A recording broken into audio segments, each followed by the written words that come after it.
Somebody said to me that if Jesus is black, heaven is a ghetto. Everywhere black people live is a damn ghetto. Why should I be yelling at the white man? Hell, if it wasn't for him, we'd all probably be dead from diseases and sickness. Or hell, we each other. It wasn't for the white man. The white man built America. You say, the slave built America. Don't they cover that lie? I'll slap the taste out of your mouth.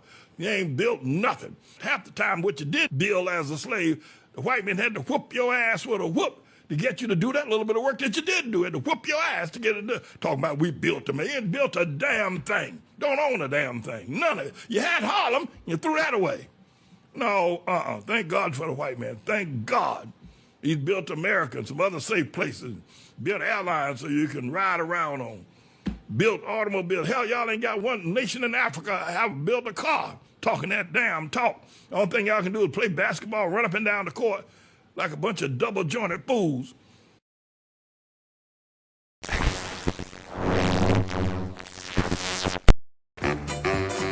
time to play the music. It's time to light the light. It's time to put on makeup. It's time to dress up right. It's time to get things started. Hey, man, is that Double D? Yeah, man. Well, turn it up, man. Let's just go in and, like, kill all the orcs, right? They're the bad guys, who gives a shit? We just hack and slash and we loot their dead bodies, right? Hack and slash, kill them all, you know, conquer the infidels. Boy, that campaign sounds like a barrel of fun, doesn't it? Somebody who's opening a refrigerator and leaning in, right, is the language of a woman. Somebody who's opening their refrigerator and being cut off halfway through that lean is the voice of like a mermaid or a siren. They're utter shits. They're utter shits. This is not the face of the hobby anymore. And I think there's been mistakes made in years past where people assumed that D&D players were all, you know, white dudes in a basement, which has been a faulty assumption for a lot of years and gets more and more false every day. And so it's, in my viewpoint, honestly, guys like me can't leave soon enough. I just had to be born with empathy and a weakness for socialism and femboys. For socialism and femboys. For socialism and femboys. You gotta put a little hot sauce on the taco, you know what I mean? We want this dwarf to be the dwarfiest dwarf. Right. We want the elf to be the elfiest elf. And just the dashiest dash of Tabasco. Their voices need to carry across water. I'm a creative. It's a huge drain, right? Because fans can be off. When we got the descriptions, they were very adamant. They were like, try not to make it like a white blonde guy. Like, please, like, we love him, but there's like 500 million of them. You say white lives matter, they don't. White lives don't matter because white lives aren't a thing. Lube for their rectal adventures. Lutherville, Marina Del X, Otisburg. Otisburg? Who's this monster? She's got her own place. Otisburg? It's a little bitty place. Otisburg? Okay, I just wiped it off. That's all. It's a little town. Okay. We'll do it live. Okay. No. We'll do it live. Fuck it. Do it live. I'll write it and we'll do it live. Fucking thing sucks.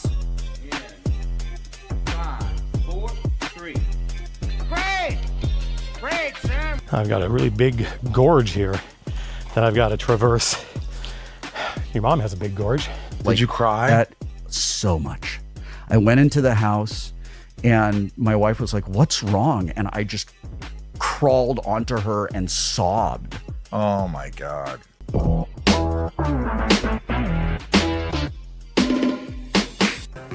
ain't the old opening better? Get away from me, you creepy, crazy fucking Canadian. On with the show. On with the show. This is it. Dun, da, da, dun, da, da. How's everybody doing? Chocolate or vanilla? Question of the day. Patrick Demo, back from Gen Con where he survived the flood. That was something else. Yeah. Now pay close attention, because the information you're about to hear could mean the difference between life and death. That's right. The ICC, they need to get their roof fixed. Thank you, Patrick, for 10. I wanted to shout out and thank all the divers that came to see us at Gen Con this year. Oh, that is awesome. I was hoping you guys would all hook up. This year has been our best year yet. I remember you said that when I texted you, and I eagerly await what's in store for us next year. Glad to hear it, Patrick. And I'm glad you got to hang out with some of the other divers. We got Jamie Cage sending a jammin'. All right. Thank you very much. We're jamming. We be jamming. DB for 5. Hey, Are you entertained? Are you not entertained? What's up, dog? Brothers, sword sisters listening on phone while painting harpy bobers. Hope all is well by y'all. Now entertain me. Well, we're going to do our best, buddy. We're going to do our best. Thank you so much. Whoa, check it out. Dun, dun, dun, dun, dun, dun. Good to see you, buddy. Badger, another $10. My God, guys, we're not even like 5 minutes in. Someone You guys are like they won some scratchers. making me a wealthy man.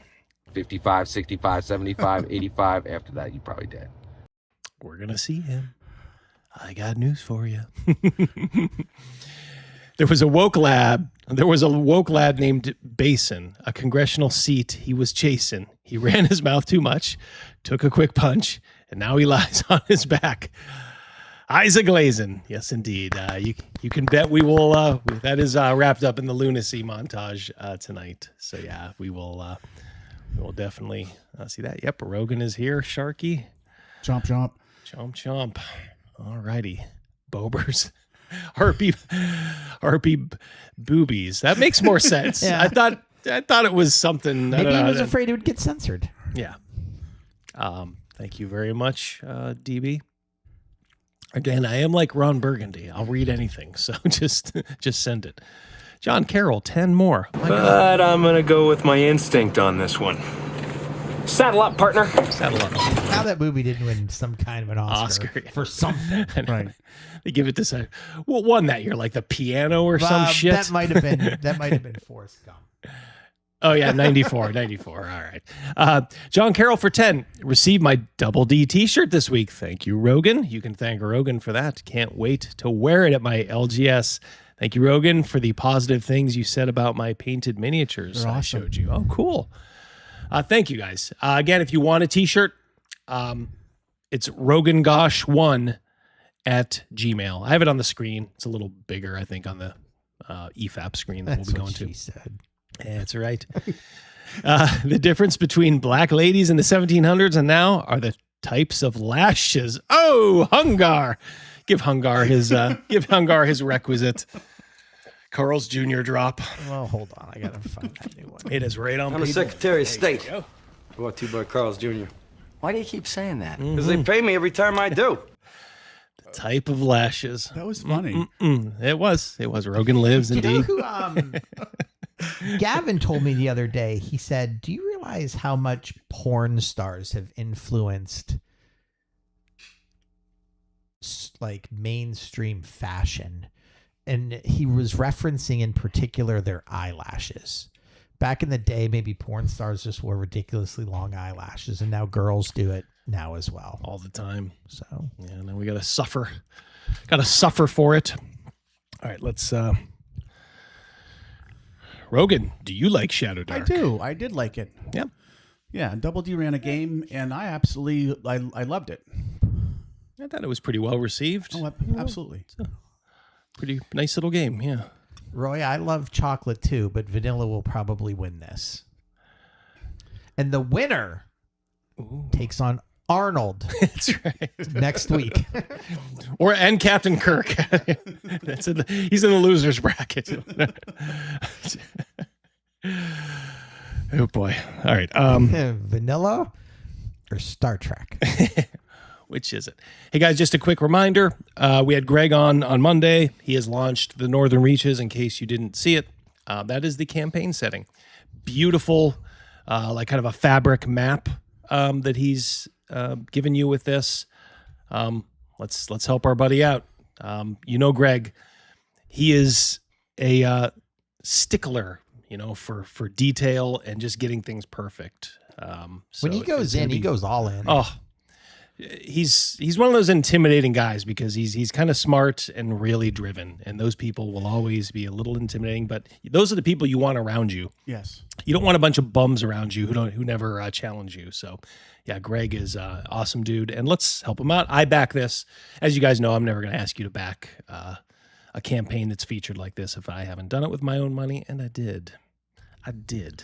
It was a good listen. I listened to most of your conversation with him. Yeah, I saw you were there. Yep, thank you. Yep, and thanks all you guys for tuning in on a Monday. Yeah, we got a good turnout. DM Doom for 10. My God, I got something for 10. Snuck that in. It's not sexy. It's animals. It's not sexy at all. Who's ready for LARP Sun in 2027? Yeah, we'll get to a DM Doom. Trust me. In those scenes, he was improvising a lot of his lines, and Eddie Murphy. If you ever just watch just a clip of that, Eddie Murphy is having a really hard time keeping a straight face during that whole conversation with it's Sarge. funny as hell. Got here. Look at look where the cat dragged in. James, I think I sent you a message on I don't know if it was Discord or something. I don't know. I gave you my number in case you ever had to get a hold of me. I don't know. Because I know there's been times that you sent me private messages and I missed it because I don't go on Discord. So I think you have my number now. So please enter it into your phone. $20. Give this nigga something. I got something. Oh, give this nigga something. My crew is big and it keeps getting bigger. That's because Jesus Christ is my nigga. That one just cracks me Yeah, that's a good one. It's a good addition. And we have good news. Crazy Mouse has a Stream Deck XL now, so the drops can keep expanding. Yeah, I just have to. It's twice the size of the other one. That's what she said. So I have to get used to where all the buttons are. They're all in new places. But I think I put all the hits on page one, so I think he'll be okay there. It just he's gonna have to. I think I'll be fine. It's like it's like getting a broken leg. You got to learn how to walk again. I don't know, something like that. Hyperborea is a flat hexagonal plane. Though astronomers, astrologers, and other mathematicians who measure the stars suggest the realm to be somewhat concave. That's pretty heavy. Damn. Man. That is heavy. Man. I feel like knowledge we should be, dropped on me. I feel like we should be laying on the roofs of our car, gazing up at the stars. Fuck yeah. As we're passing around bottles of hooch. Yeah.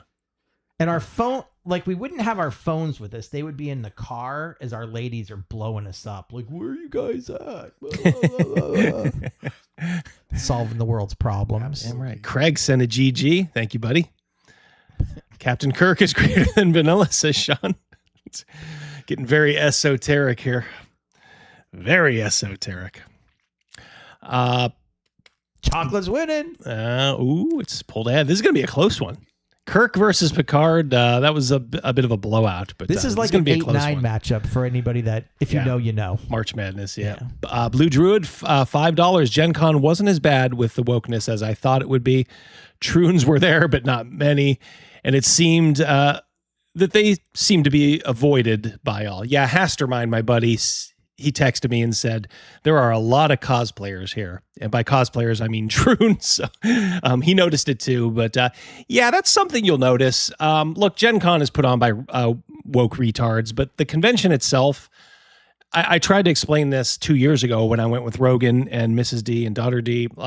Convention itself is honestly just a bunch of normie gamers just looking to game. I didn't see, yes, I saw some Troons there, but I didn't see like a lot of like overt political stuff. Like there was nothing there, and that was an election year, remember too. So I didn't see a ton of people in Harris Waltz stuff or anything. So don't ever be scared away. Like there's better conventions for playing, like CNY Con, North Texas, et cetera, et cetera. But if you ever want to just experience the spectacle, don't be scared off. I mean, it's expensive. If you hate like crowds of people, you're not going to like it, because the vendor hall is just, it's like the planet Gideon in old Star Trek. If you know, you know. But yeah, so I'm glad, Blue Druid, I'm glad you had a good time. We may go next year. It obviously depends on the hotel situation. I am not an airport person. We've never stayed at the airport whenever we've been there. That just kind of ruins it. So, if we can get a hotel close for a reasonable price, we may go. Halcyon, $10. My God, you guys. Oh, yeah. Here comes the leg drop. God, it's a great scene. Well, I heard leg drop, and then I knew Hulk Hogan. There you go. Yeah, we put it all together. Yeah. Crazy Mouse is always one step ahead of everybody. Came for the discussion. And the Hulk Hogan stash. I can tell the guy still has his KISS Army membership card on his wallet. Hello to all. Yep. Thank you, Halcyon. Good to see you. Good to see all of you guys here. Does that clean them all out there, buddy? I think so. Shark's got something to say, though. My top favorite is Mocha Almond Fudge Ice Cream. Mocha women are top shelf too. Laughing. Shark, behave. Damn. Oh, behave. What is that? That picture confused the bejesus out of me. I thought I was wearing these sunglasses that have a bluish tint. So there was a music festival at the 814 this weekend. And there's a story to go along with this, trust me. And Double D freaking sent me a picture of his tent. So me and Mrs. Mouse are traipsing through the crowd, and I'm like, well, he's in a blue tent. And we're literally just standing looking probably right at him. Yeah. But that tent ain't blue. That can't be him. Then finally, Mrs. D came over and was like, here we are. And then I had to take the L. I was like, yeah, I never took my sunglasses off once to look at the actual picture. And that is not blue. Got his blue blockers on. Yeah. Yeah, so a good time was had by all. Crazy Mouse was there. A lot of people. Daughter D, Mrs. D, my brothers-in-law, Crazy Mouse's brother and sister-in-law. Yeah, just a ton of people. Okay, so I kind of just did this all right. So if you were to like walk backwards from here at this music festival, this local, it's like within walking distance of our house. It is all empty ground, and kids were playing football there. Now, these kids have played football there for a couple of years, but the problem is... Same kids. The same kids. Yeah. So, I'm of a mind, like, live and let live. But these kids are like now mid-teenagers, 13, 14, 15. And they're having no regard for where the ball's going or who they're running over. Like some little kid got run over. I mean, they weren't playing full tackle, but, if they're going for a ball. Now... it was probably like 60-40 black to white as far as race.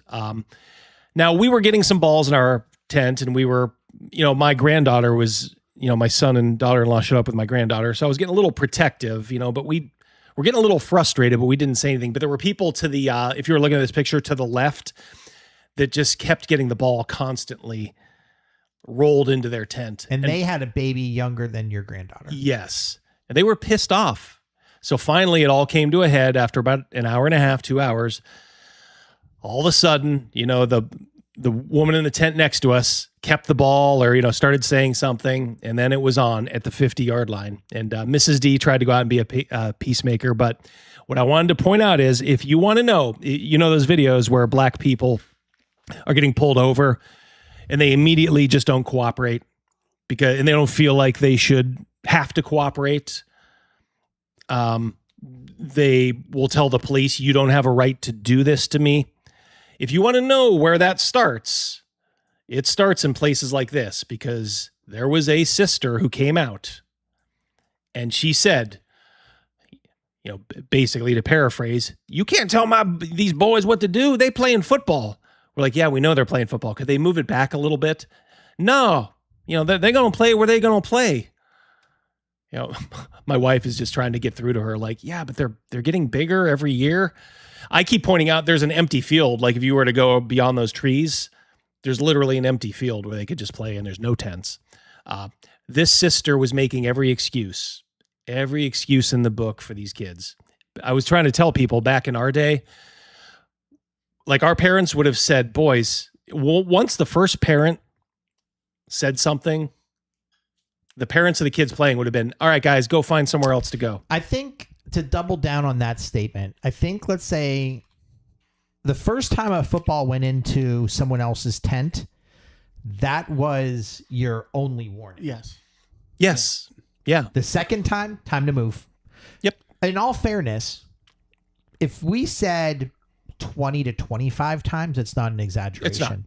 And also, it hit not these boys, but another subset of people who were playing football, hit my sister-in-law, Dr. Amber. Yeah. And then she turned around and was like, all right, I've had enough. Yeah. I've had enough. Yeah. And then the boys immediately got defensive. It wasn't us. So they knew that they were fucking up this whole time, that they so much so had to been like, this one wasn't us, I promise. And we knew, we saw. So many life lessons here. So many life lessons. You get the sense of entitlement that those people do nothing wrong. But then, like, our plans for next year, guess what it is? We got there late setting up our tent in the morning. Guess who's getting up at 8 in the morning to set up their tent next year? We are moving away from the trouble. We're taking Scott Adams' advice. Just get the hell away. So next year, we are getting the hell away, because I guarantee you the same shit's going to happen next year. Go ahead, throw up. Tony's there. Tony, good to see you, buddy. Wore my Double D shirt. You didn't think I wouldn't come prepared. Hell yeah. Thank you so much. There is my man. Representing. Look at this guy. Look at that. Right between A and B. Oh. Yep. Well. He's got my vote. Didn't want to distract there. But yeah, you see Prof DM there. Hope you had a good time, Tony. Thank you so much for repping the brand. Yeah, as the kids say, we are escaping containment. Yeah. That's when you longest yard their asses and beat them on the field. Oof. Yeah, trust me. I still have a little bit of that left in me. Yeah, hope we don't play that. Says, the bad thing says about Cal. it is, if it ever got to something like that, within 5 Your minutes, name there's is 30 of Toby. them there. 30 adults that come out of nowhere. Yeah. Yeah, for sure. I mean, it was, I don't know. It was disappointing, but what are you going to do? Like I said, and what do we get from it? We get from it, just get away from them, and they didn't learn anything. The kids didn't learn anything. They'll carry that lesson on that, Shamiqua has their back and they can do whatever the fuck they want, even if it means hurting people.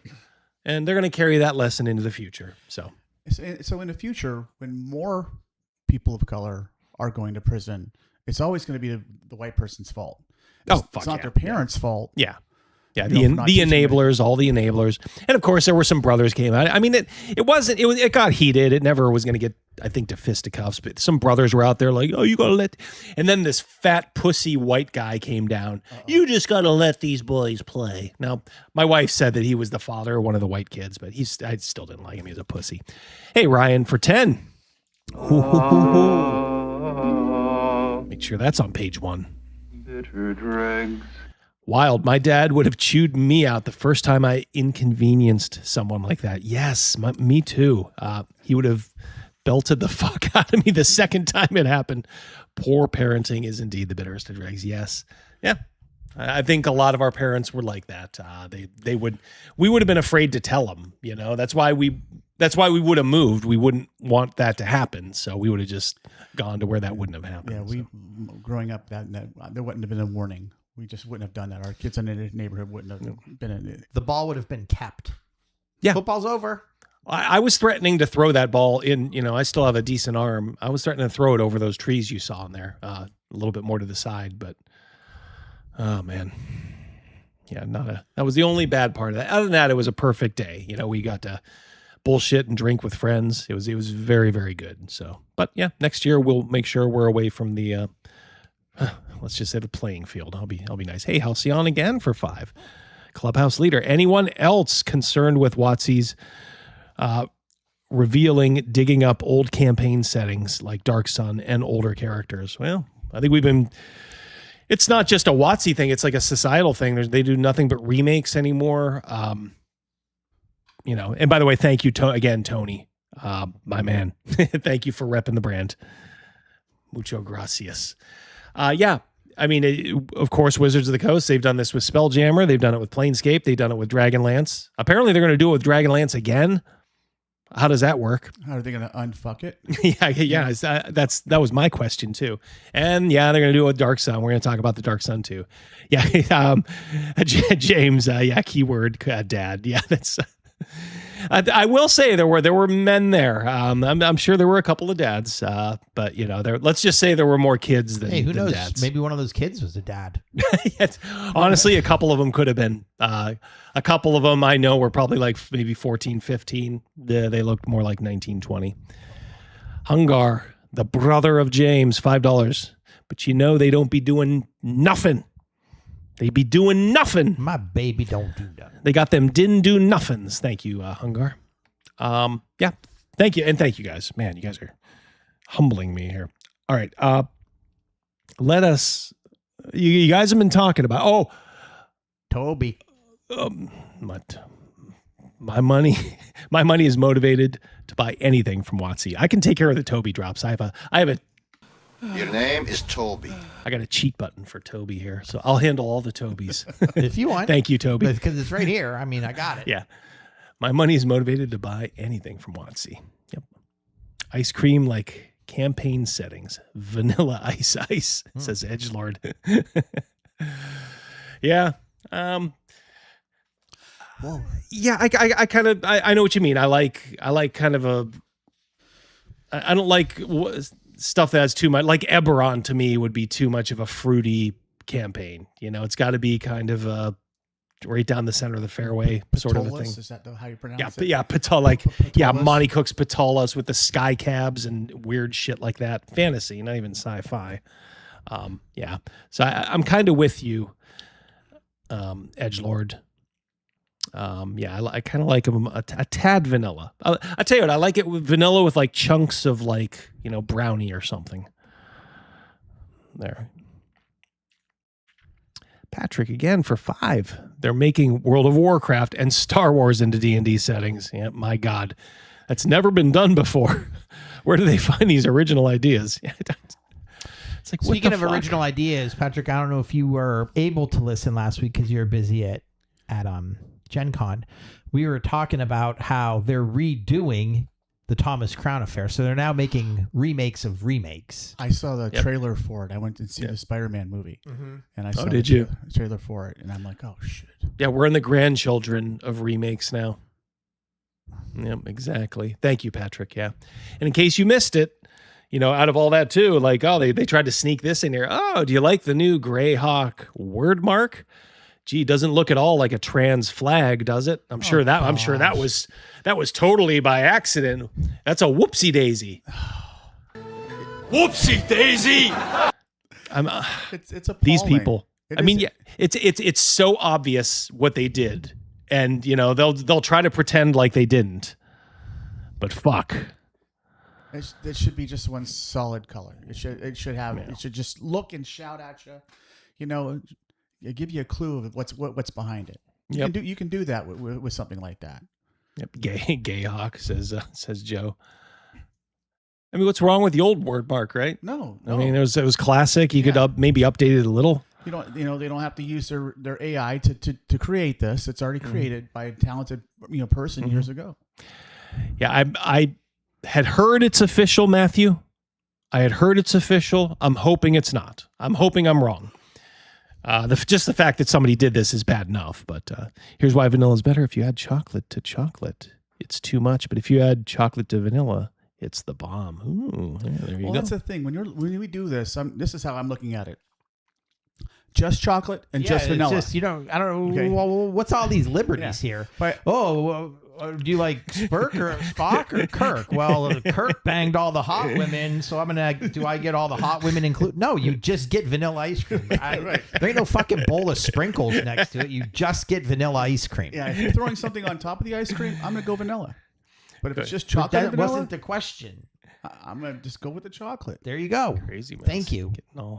Jiminy Christmas. Getting all irritated. My God. I'm sorry for that. Whoever that was. You didn't deserve that. Go ahead. You can. Yeah, there you go. Robbie Mack. Vanilla tastes like chicken of ice cream flavors here. Yep. Thank you very much, Edgelord, for 5.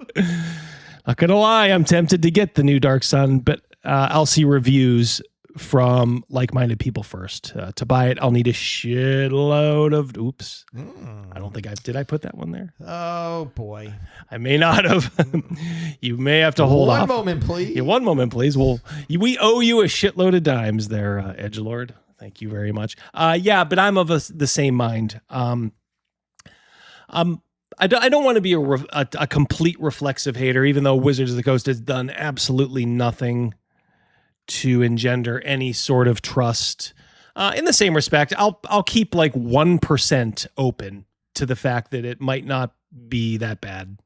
We'll see. As people have said on X, it's probably just going to be like they'll probably make disclaimers for the slavery. They'll try to work Trump in somehow. I don't know.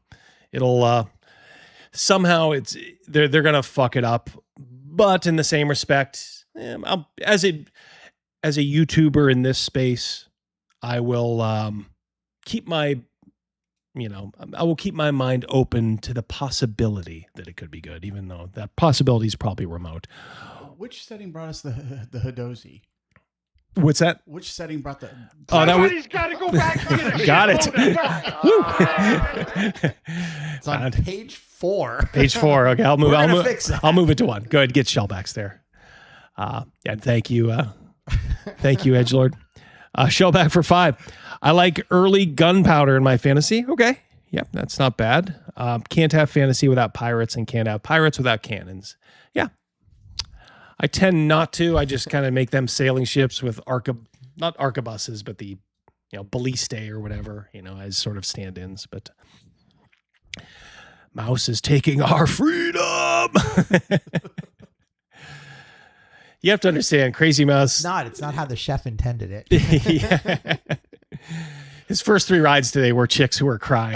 Not even. Well, we can go into that after we get caught up on the super chats. I wanted to freaking strangle somebody. Yeah, do it real quick, because then we'll get into the.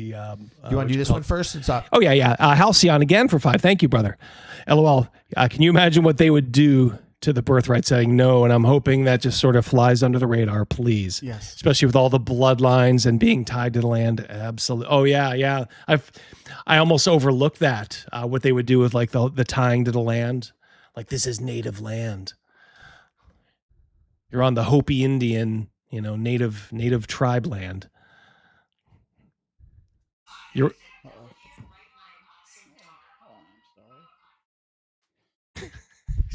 That wasn't one of our new ones. That wasn't a drop. That was Rogan not having his phone turned on. That's okay.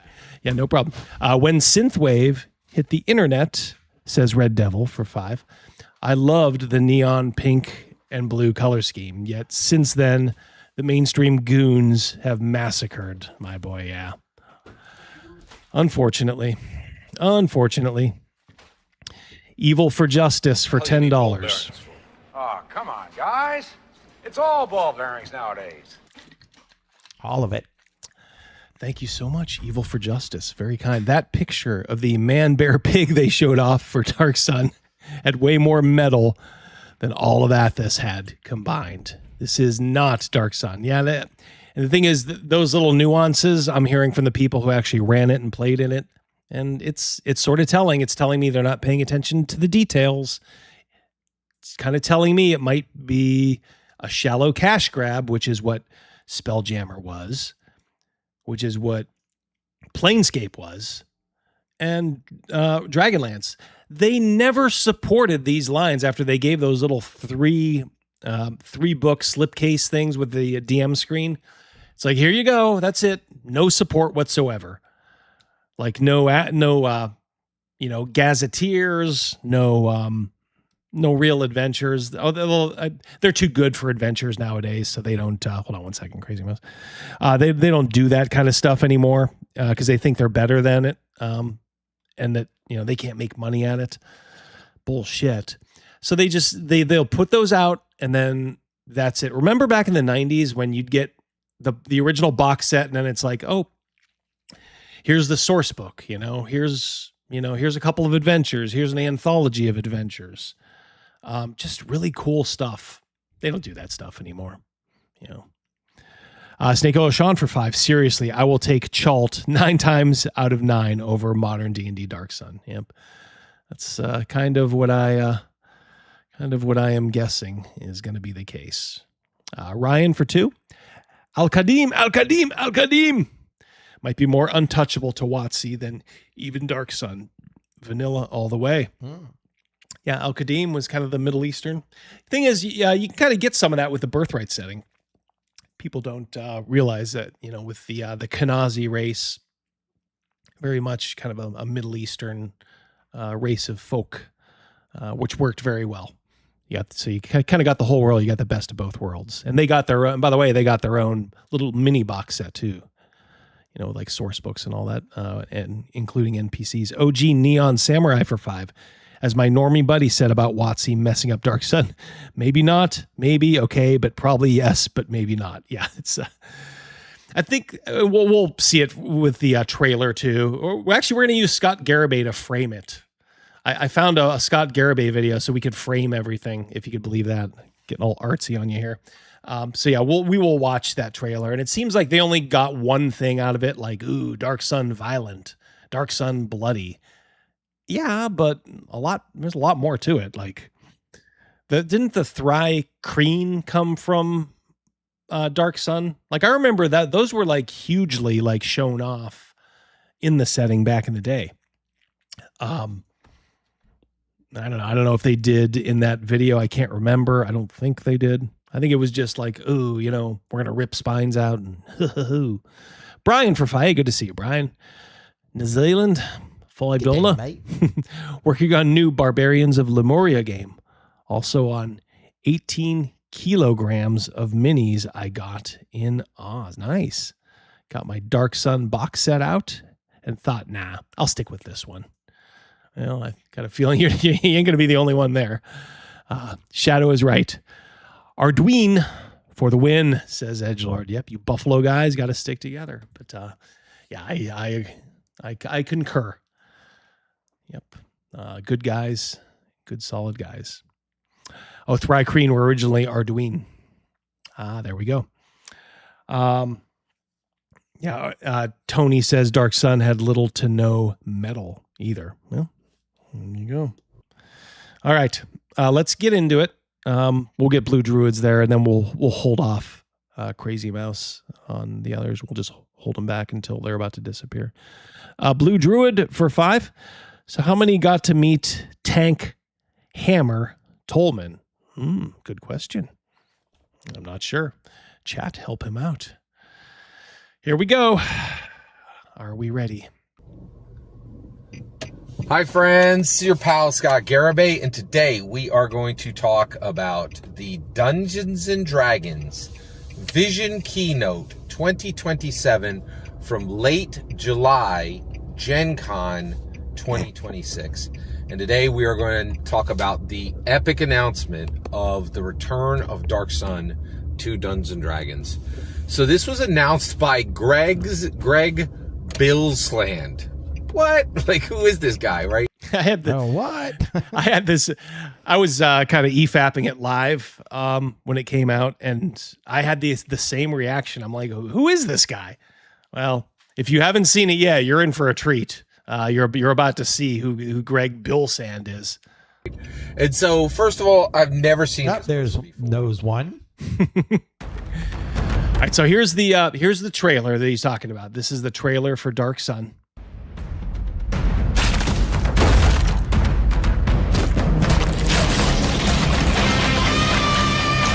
Ugh.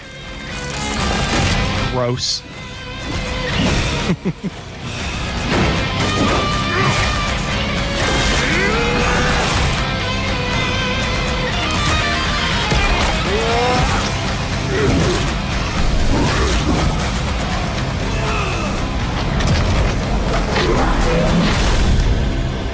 They look like psionics. Yeah.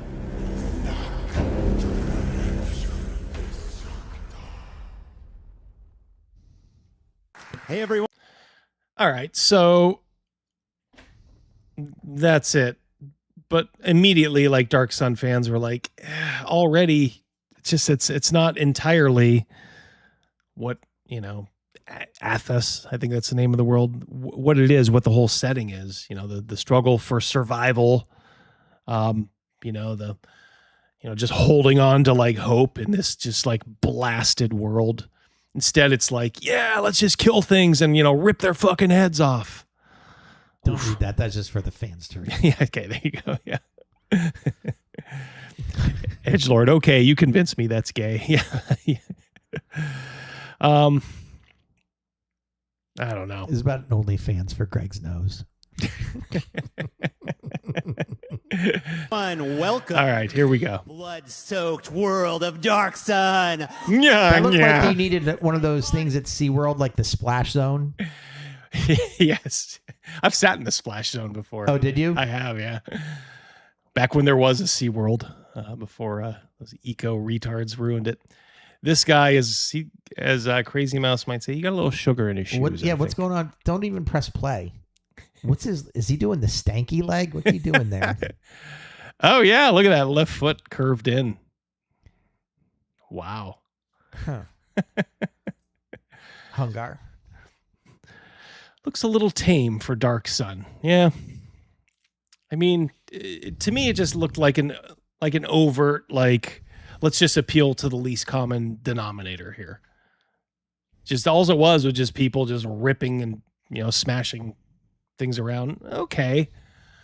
I don't mind a little of that, but, is there more? I guess, time's going to tell. The most important tool is respect. Ha! Gay! Yeah, sugar in his tank. Sugar in the shoes. And we are bringing it back in a big way as D&D's first mature rated setting. So much so that the lawyers told us we had to shrink wrap it and put a label over it. I think he thought that was gonna land a lot better. Yeah. A couple of chuckles in there. By the lawyers. Yeah. All right, Paul Lind, continue here. We've taken all of the things that people love about Does his sneakers, do the fronts of them point upwards? Now we got to watch. Patrick for 5. All right, we'll do Patrick for 5. Dude, I think this guy is still getting his head stuffed in toilets. And he's been out of high school for years. Thank you very much. Go ahead, grab Ryan's there. Good times at SeaWorld. You remember Geauga Lake? Hell yeah, I remember Geauga Lake. Yeah, we went there for like a company thing. I remember when my first job out of college.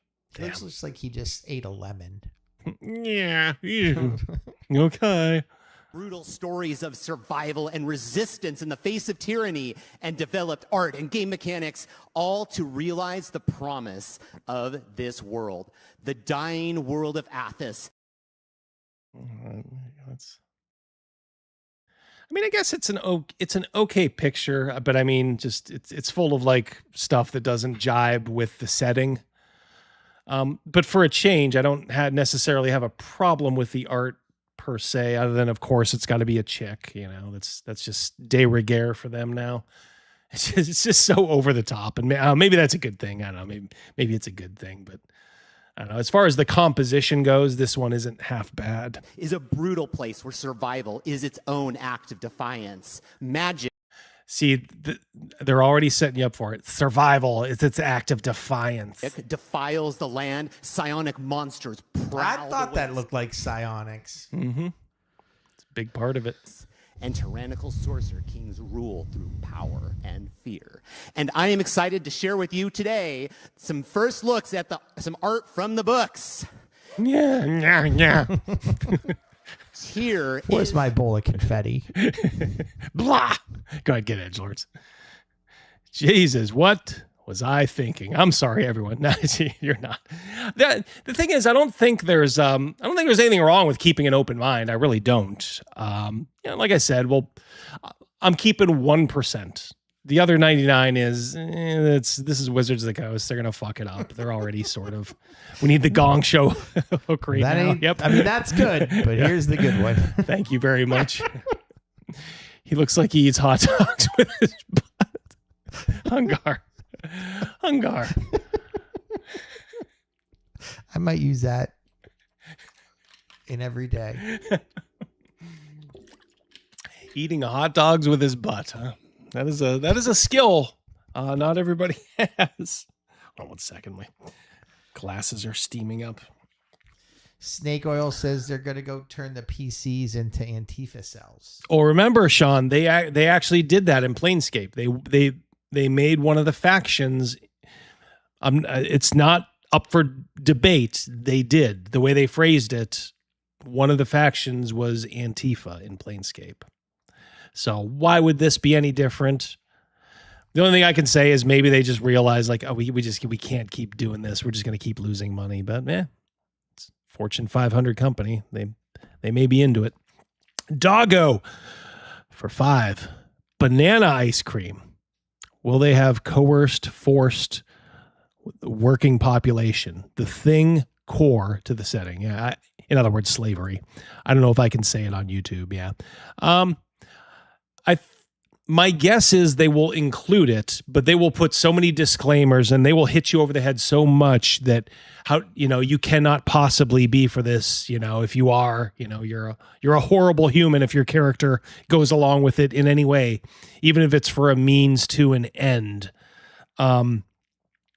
So yeah, my guess is that they can't exclude it because from what I understand, it was pretty interwoven into it, but hey, if they don't, I mean, that'll, obviously that'll be, fodder for us to chuckle over. But yeah, we'll see.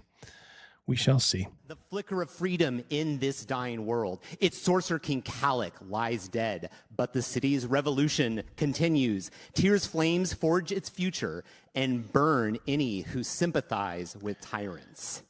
In Draj, life, gravity.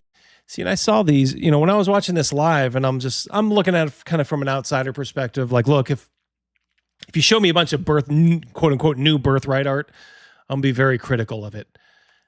I understood the general Braum aesthetic, aesthetic of Dark Sun, and even the black and white art that was in the book.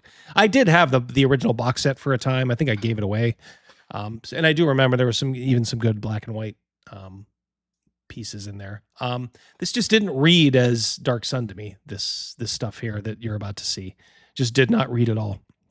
Magna Quam, $4.99. Imagine the opening of Conan between the time when the oceans drank Atlantis and the rise of the sons of Arius with an effeminate lisp. Between the rise of the sons of Arius. In reality, bend for the lunar god king Lifebringer, who like made that. sacrifices Thank to you. fuel its dark omens and inscrutable ambitions. Inscrutable. And in gold, life and death Suffer and succotash. Yeah. blend together under the sorcerer king Lollipui. Good night, Hungar. Have a good one, buddy. These tree towers and corpse plant guardians feed upon the spirits of the willing and, of course, the unwilling. Okay. I guess this looked a little more... That looks Star Wars yeah, but to me. I'm glad you said that. That looks like the top of the ship. Yeah. Know? Because I got the same vibe, and like Dark Sun was not sci-fi, was it? I mean, there was no laser pistols in it. Was there, guys? This looks explicitly sort of, yeah, like Crazy Mouse said. I kind of noticed it too. Very sci-fi-ish. Dune, yeah, maybe that's... Oh, are they trying to cram Dune into this? Oh, come on. Brick is almost reminds me of some settings in the game Destiny. Mm-hmm. I mean, it's not one of those things too. It might be an okay piece, and there's nothing technically wrong with it, but is it? I don't know. Is this Athos? I don't know. Athos.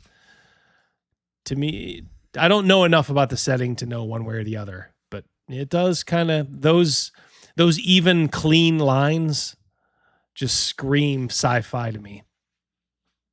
Engine of war driven to conquer by its sorcerer king. There you go, Shawnee knows. Hamanu. As the world of Athos burns, Hamanu and the Uruk march to conquer the ashes. And in Rom, every day is the last day. Here, consequence and taboo lie scattered upon the streets. Is that Vader's castle? Yeah. Yeah. I don't know, you got the faces spitting stuff out. I guess that's kind of cool, but I don't know. But does it fit the spirit of what Dark Sun was? Just, yeah, there's just stuff hanging off. Yeah. I'm glad I wasn't the only one, because Crazy Mouse got it. And like I said, I might have mentioned this when I was doing this live, but just, I don't know, it just didn't seem right to me. A little too sci-fi-ish. WotC Dark Sun has become an advertisement for Hyperborea, says Cliff. Thank you for two. Well, there's a tauntaun right there. Yeah. I thought they smelled bad on the outside. Debauchery can be had for the price of coin or flesh. Ooh, so there's blood and debauchery and flesh. Like they're leaning into all the probably superficial stuff. Is there slavery? Well, that's what we were talking about when you had to step out. My guess is they're going to have to include it because it was so integrated, but there will be so many warnings there. Man, I almost want to get it just to see what warnings they put in there. Go ahead, you can get that other one up there for 5 that just disappeared. Crazy Mouse. Thank you. Hey, Ultra, good to see you, buddy. $5. I keep waiting for the homo to say how fabulous this world of Dark Sun is going to be. Am I supposed to take someone with that voice seriously?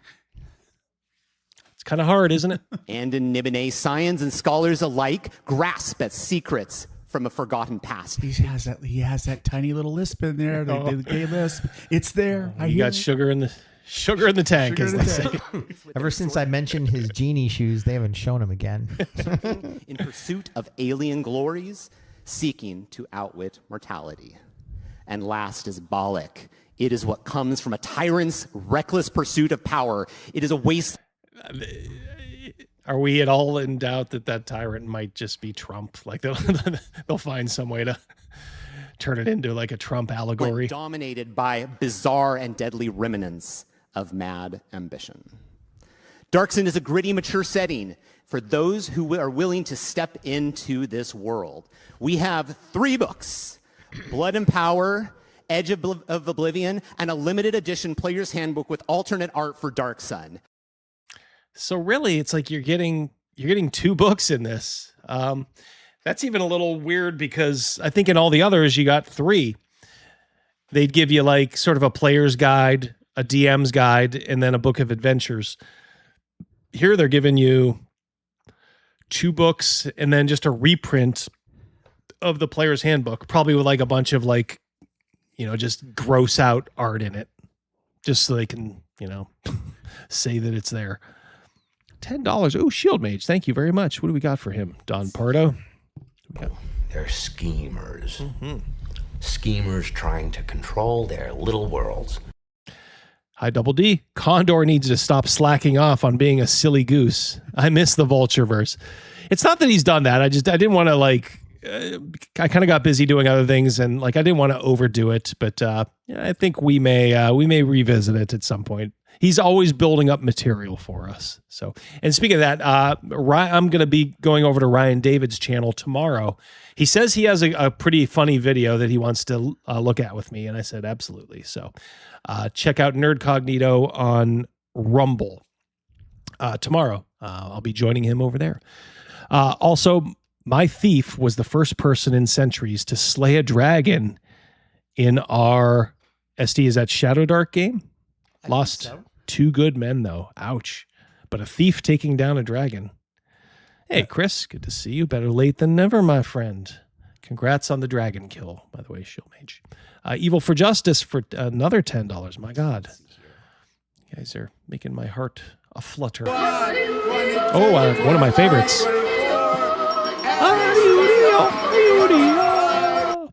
Yodeling through the Alps. This is some self-insert vision of fighting back against tyrants. Yeah, I'm getting that too. They are saying the Sorcerer Kings have been overthrown by a revolution of the people and things will heal. This is not Dark Sun. Didn't sound like it, but I also didn't want to present myself as an expert.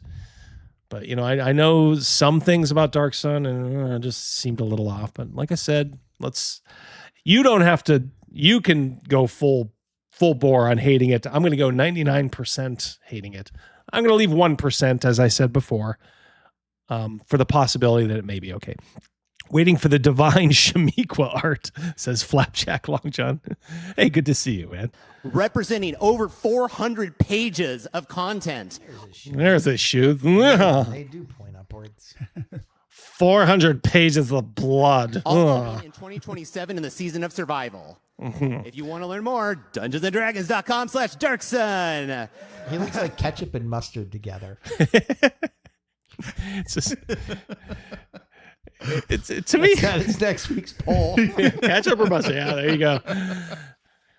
We're set for the rest of the year. I don't know.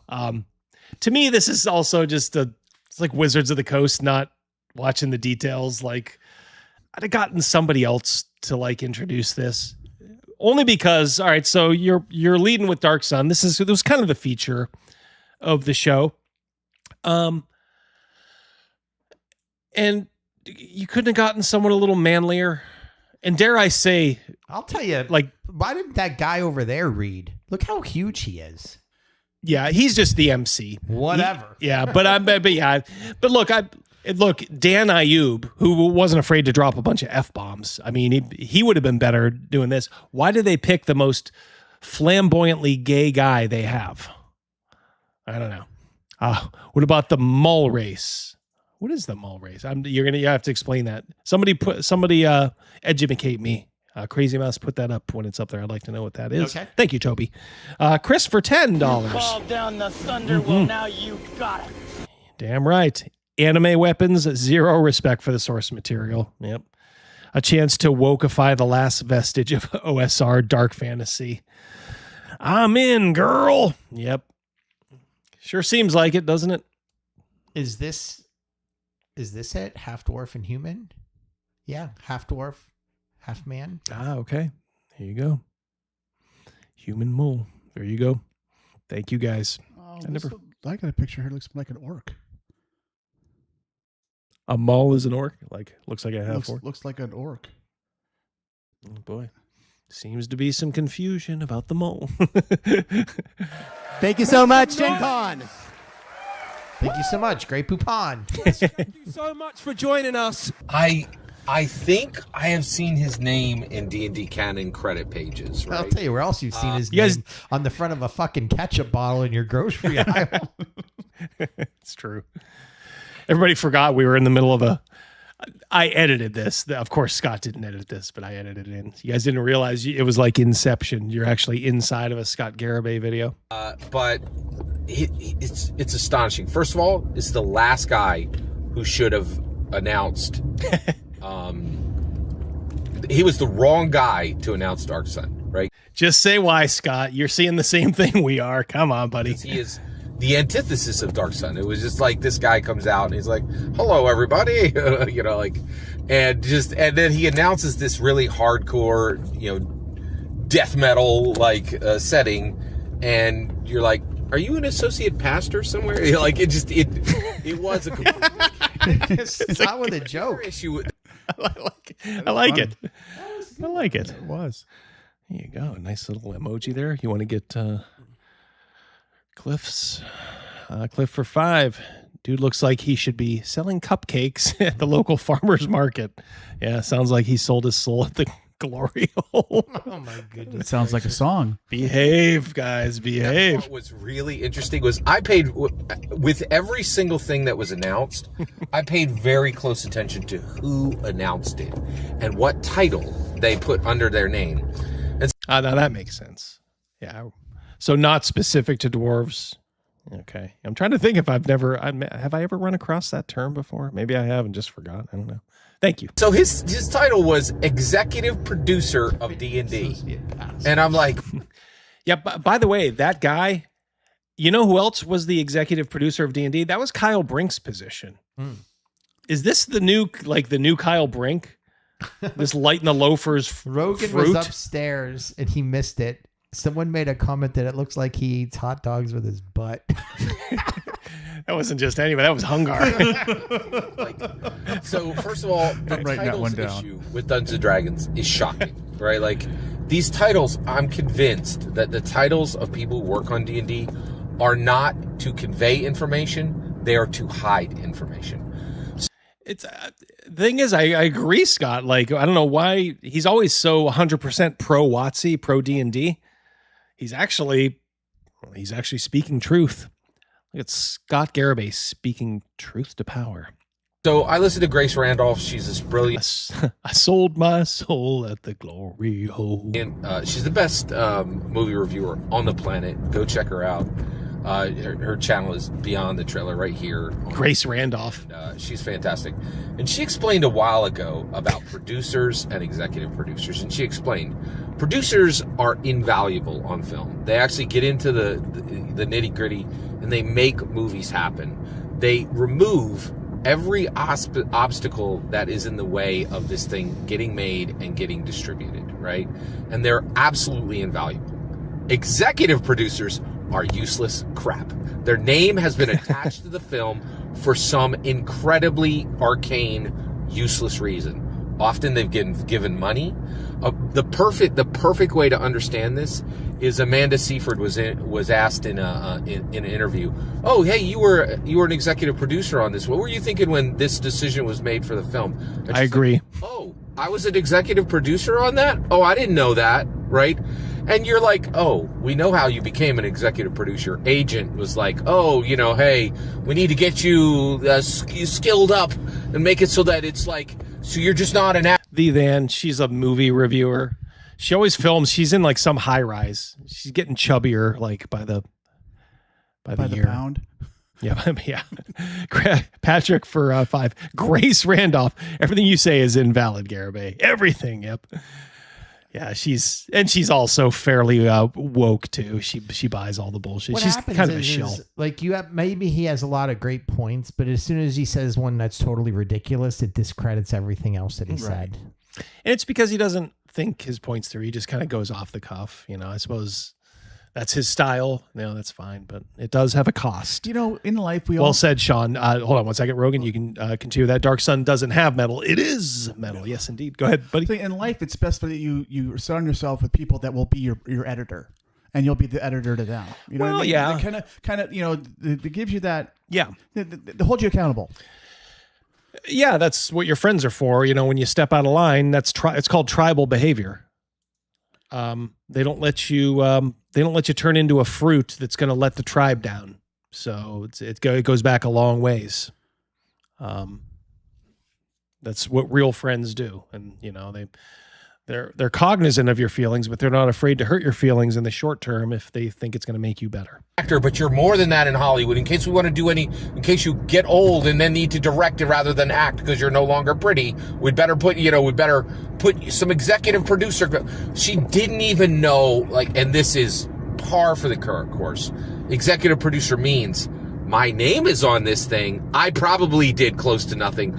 I might have actively harmed the distribution of it or the creation of it, right? But my name had to be attached to it because of something I... This is just an offshoot of that one guy's title being executive producer. He's gone on like a 5-minute tangent. For someone, right? And so why you would choose the title executive producer of D&D, you're like, what is this supposed to communicate to anyone? That you're useless? Right? Like it, who this guy, like, it's a mystery who this guy is, right? So, like, and I'm telling you, there's a bigger mystery of what the heck are they trying to convey with... You can find him nightly singing karaoke down at the bar Manholes. Titles.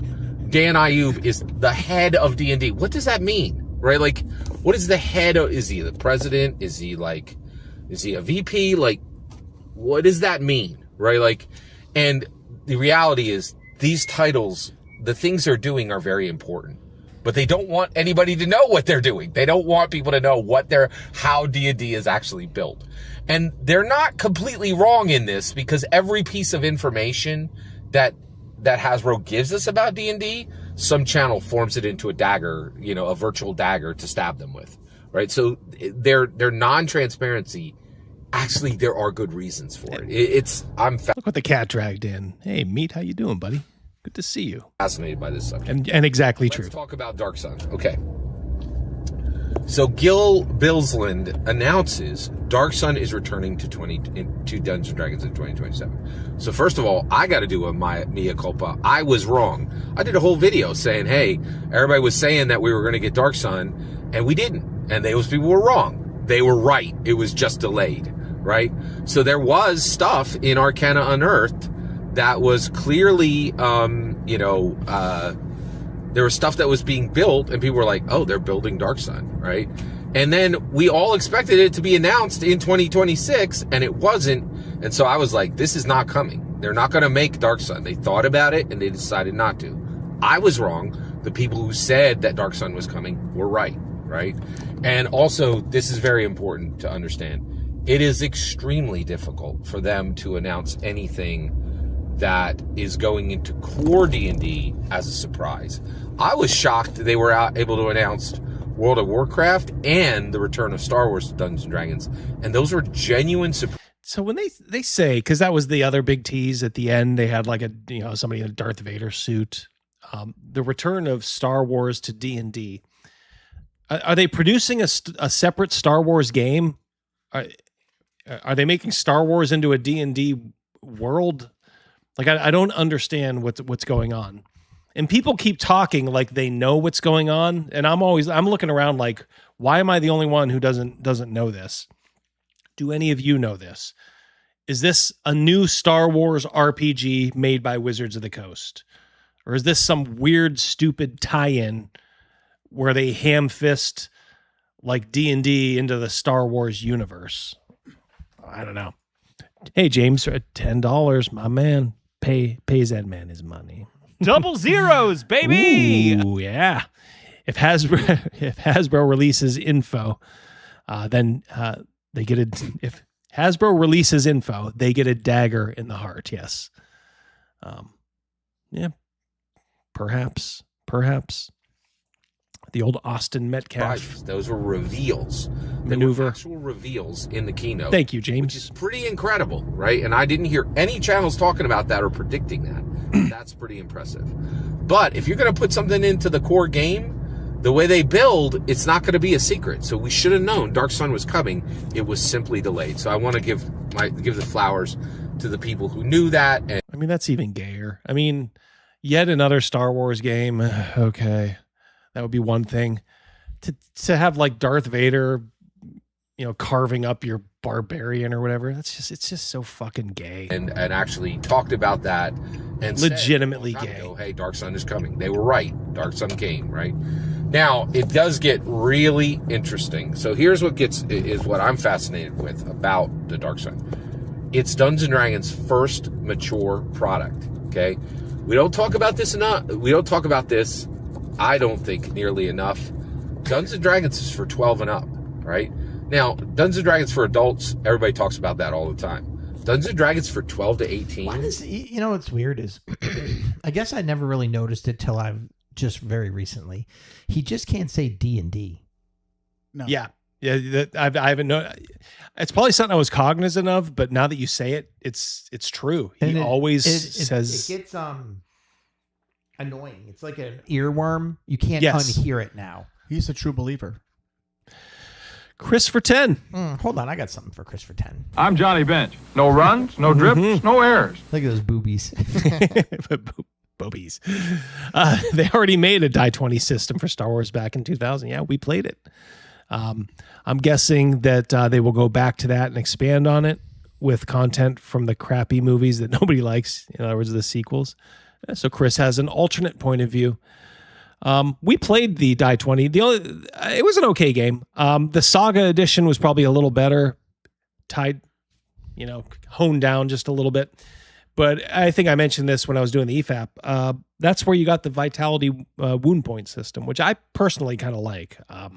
I know it's not for everybody, and it's certainly not OSR, so to speak. But I still think it's an okay mechanic because I think it fits on top of any traditional game. You could include it if you wanted to.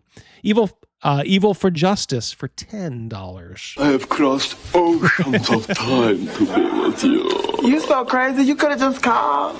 Could have just called. My first stabs at DM were OG Spelljammer and Dark Sun. You must be a 90s kid. They hold a special place in my heart. The shitty reboot of Spelljammer and now this. Yep. I have completely walked away from the Hasbro version of D&D. I don't blame you. Like I said, they don't get any benefit of the doubt. That's why I can't say, that's why I'm not holding anybody back going, all right, come on, guys. Hold on here. This is Wizards of the Coast we're talking about here. They're going to do right by this. I can't really say that. I'll see, but like I said, I think at best it'll just kind of be a middling. It might just be kind of like a middling product. Who knows? Maybe they'll surprise everybody. Rey Skywalker and the Rainbow Beholder. Yep. Yeah, the KOD video games by BioWare were based off of the Die 20 Star Wars rules. Yep, I remember that back in the day. Very well thought of. Yeah, we had a pretty good campaign. With that was the one Captain Stern. As I described, that's the one where we blew up Captain Stern's villain, this hut, with just a bunch of thermal detonators. He recovered swiftly. I give him that. But I remember afterwards talking about it, and he was like, "Man, just going like, you guys killed the big bad guy." I didn't think you guys would do that. Well, we did. We tell you something, brother. I guess he was supposed to be part of a longer plot going on or something like that. But he was the main villain. Yeah, we did not know that. Well, it's his fault for introducing him so early. Yeah, and allowing us so many thermal detonators. Yeah. I think he just had his brother, Borbo the Hutt, to show up. His major domo. Yeah, his major. Oh, that's right. Yeah, it was the major domo. Yeah, which is good thinking. Good thinking. Yep. All right, Scott, you're going to get gonged here if you don't. All he's done is he's made fun of the executive producer title. Then said that what? I can't even remember what he's saying. Oh, mature is important. You better tell us why. All right, I'll do Jeffrem. Say, hey, Jeffrem, holding it down. Holding it down. Read it real slow. Garibay Wrong, Book of Exalted Deeds and Book of Vile Darkness were the first Wizards of the Coast mature products for D&D. That's right. Two of my favorite 3.5 books.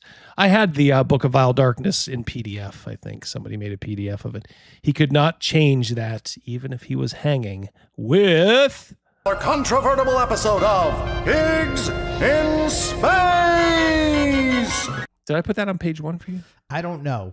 So I had to hurry up and find it. Okay. Well, now you know where it is. I'm not seeing it on page 1, which is and the thing is, I think I was thinking I should have put it on page 1 and I didn't. We got it. But we got it. It's on 4. We never really discussed this, right? We actually have more discussion Grab that in a moment. About D&D for kids than we do D&D for 12 to 18, which I think is really interesting. Greg's a huge believer in keeping D&D all ages of this product, and I can see his point. They're like, this is not for you. You have to be an adult to engage with this. This will be wrapped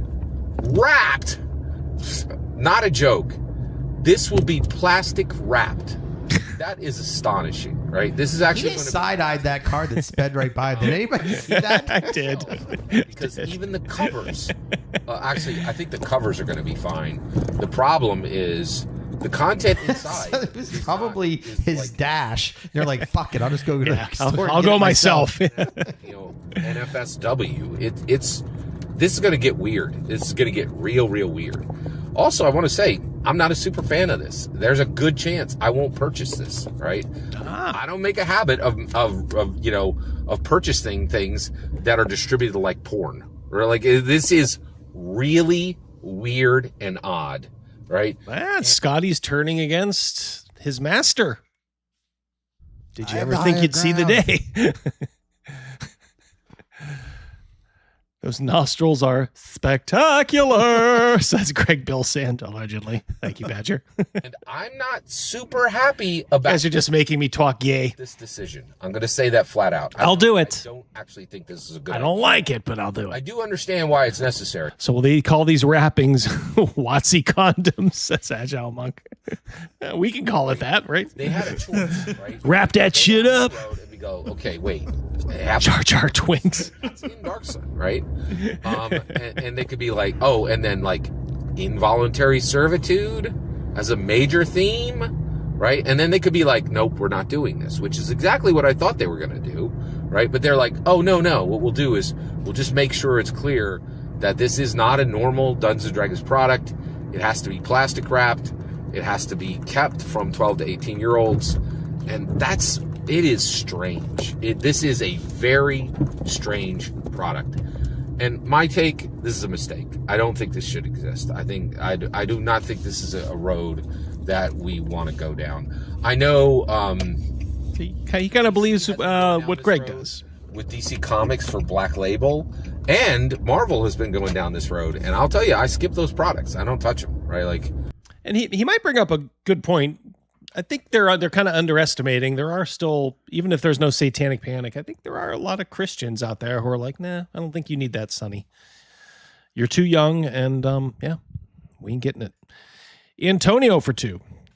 Rap so hard, you have to buy it to see how bad it is. Literally, don't touch them. Way to sneak that in there. I don't touch them. I think it's weird, right? And so that's my take on this. The one thing I would say, yeah. And then, the other thing that I will say I was right on is that one of the reasons why they had to be so careful about Dark Sun is a godless world. Like, there are no gods in Athos, but it doesn't fit. It doesn't fit. Like, you're like, okay, wait, what do you mean there's no gods? There's a pantheon in every D&D setting, right? And even here, they've changed that. Literally in the announcement, they're like, hey, here's this god. He's a god king. Here's a god. There you go. Right? Like, so they have abandoned the idea that Athos is a godless world. Well, and to me, that would be a huge thing right there. I mean, I don't know. Which I'm very happy of. It's a major theme to me, but so Scott's happy there's a false god in there. Yeah. As long as there's any god, it gets good. But if for all the Grognard's complaints, Dungeons & Dragons Current is very close and very faithful to Gary Gygax's original vision. And one of his original visions is that we do not live in an agnostic atheist world. Gods are real, period. End of sentence. You cannot have clerics in every single setting. You cannot have an entire class, a load-bearing class in Dungeons & Dragons, if guards aren't real, right? And so that has been abandoned in Athos. Very, very interesting. I think this was a mistake. I definitely think this was a mistake. I don't think this is going to end well. Overall, I was happy with I was very happy, actually, with the D&D Visions Keynote 2027, because it's a ton of progression. It's a ton of progress, right? But this is 2 steps back, right? The only reason I'm still happy with the D&D Vision Keynote is it was 8 steps forward. So plus 6, right? Like, every single word you just heard in this video is my humble opinion. Nothing more. He's doing some Steiner math there. The other thing I took out of this video is never pass Greg Garibay in a car. because he gave that dude the stink eye. Scott Garibay. And the other thing is at the end he snuck in a nose smell. He rubbed his nose and then smelled it. Oh, really? Yeah, but I didn't want to interrupt because it was the end of his point. All right. Oh boy. We got Sly Flourish. He has thoughts too. Oh, geez. This clown. I'm sure I've seen his face before, but my you'll know him. You'll know him. The soy is strong tonight. You guys are gonna have to all go out and get a steak after tonight's show. It does sound good. All these people. Osiris, good to see you, Bri, for 10. You got something for I him? sure do. I was just fooling about. I wasn't. People in WotC that want to put WotC condoms on Dark Sun books is the same people that are perfectly fine with adult Pride Parade content books in public schools. I think that's a pretty easy dot to connect there. I agree. Thank you very much, Osiris. All right, so he has thoughts on the whole presentation. I didn't want to redo the presentation, but they've had Dan Ayub. They talked about what they're going to do the next year. Dan Ayub dropped a bunch of F-bombs. They had Luke Gygax. They had Sugar in the Shoes there. They had Tracy Hickman, I think, was there as well, talking about Dragonlance. So it was, I guess for them it was okay. They didn't really do much per se, but listen to what this Fruits what really bothered him about it. Things got confusing, and honestly, things got confusing right at the beginning of the presentation. The presentation started, they started off with, we have a lot to cover, right? We have a lot to cover. And then they proceeded to bring out 4 old white guys talking about life in the 80s for 25 minutes. And I'm sure there are people that are excited. Oh, look, it's Tracy Hickman. Oh, look, it's R.A. Salvador. And these are all good people, right? And, Joe Manganiello, right? And Luke Gygax. They're all good people, right? I'm not bashing them at all. But hey, R.A. Salvador, I've heard that story now a few times.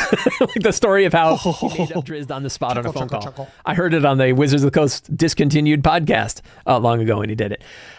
Yeah, Sly here and Bill Sand in a Lithboff. I wanted to hear about products. And I remember Michelle and I were sitting there. Our friend Salicious had made a D&D bingo, D&D panel bingo thing. And we're sitting there with our Sharpies and our bingo cards waiting to hear about new interesting products that are coming out. And we didn't hear about a single product for 25 minutes of 1 hour, right? It took forever. 25 minutes of 1 hour. Did he phrase that right? Yeah, I think so. I mean, far be it for me to. Why wouldn't he just say for 25 minutes? Yeah. Because he needs the extra adjectives. Like I said, far be it for me to sack up for Wizards of the Coast, but I mean, it was only an hour, and I mean, they did keep things moving. Oh, I mean, 25 minutes of a 1 hour show? Yeah. Okay. But I mean, did he just expect people to go up there and read something and go, we're coming out with Dragonlance, thank you, and then walk off, and then the next one comes up like, oh, here comes Dark Sun. Yep, all right, we're good, thanks. It's like, yeah, they're gonna talk about things. They got to expound upon it a little bit. I mean, give them that much at least. Chris for 10. Oh, I got some. Oh boy. Tick tock. Tick Tick tock. Tick tock. Well, might as well go down in flames. Oh boy, Dark Sun isn't dark enough. Yep. We didn't miss anything above that, did we? Don't think so. Yep, no, we're good. We caught up. Thank you, guys. It also was like the first woman on stage showed up 30 minutes in. So this guy is actually keeping track. It's all white guys to start. First woman isn't on stage until 30 minutes in.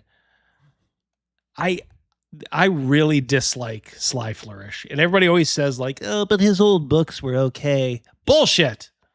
Guy's a faggot. And then the dragon just yawned. Thraxis for 5. What the fuck? Way to break your arm trying to pat yourself on the back and virtue signal. They will never please these people. No. And I will remind you something at the very end here. Right? It was like, hey, another old white guy. Hey, look, another. This is the guy who put a shitload of stuff about colonialism in his latest book.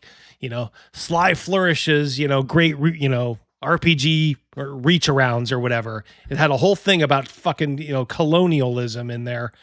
And he said like it's everything you thought it would be. White dudes. He looks like James Spader a little bit in the top, not the one that we're covering up in his picture. Where is the woman on his show running things? I don't know.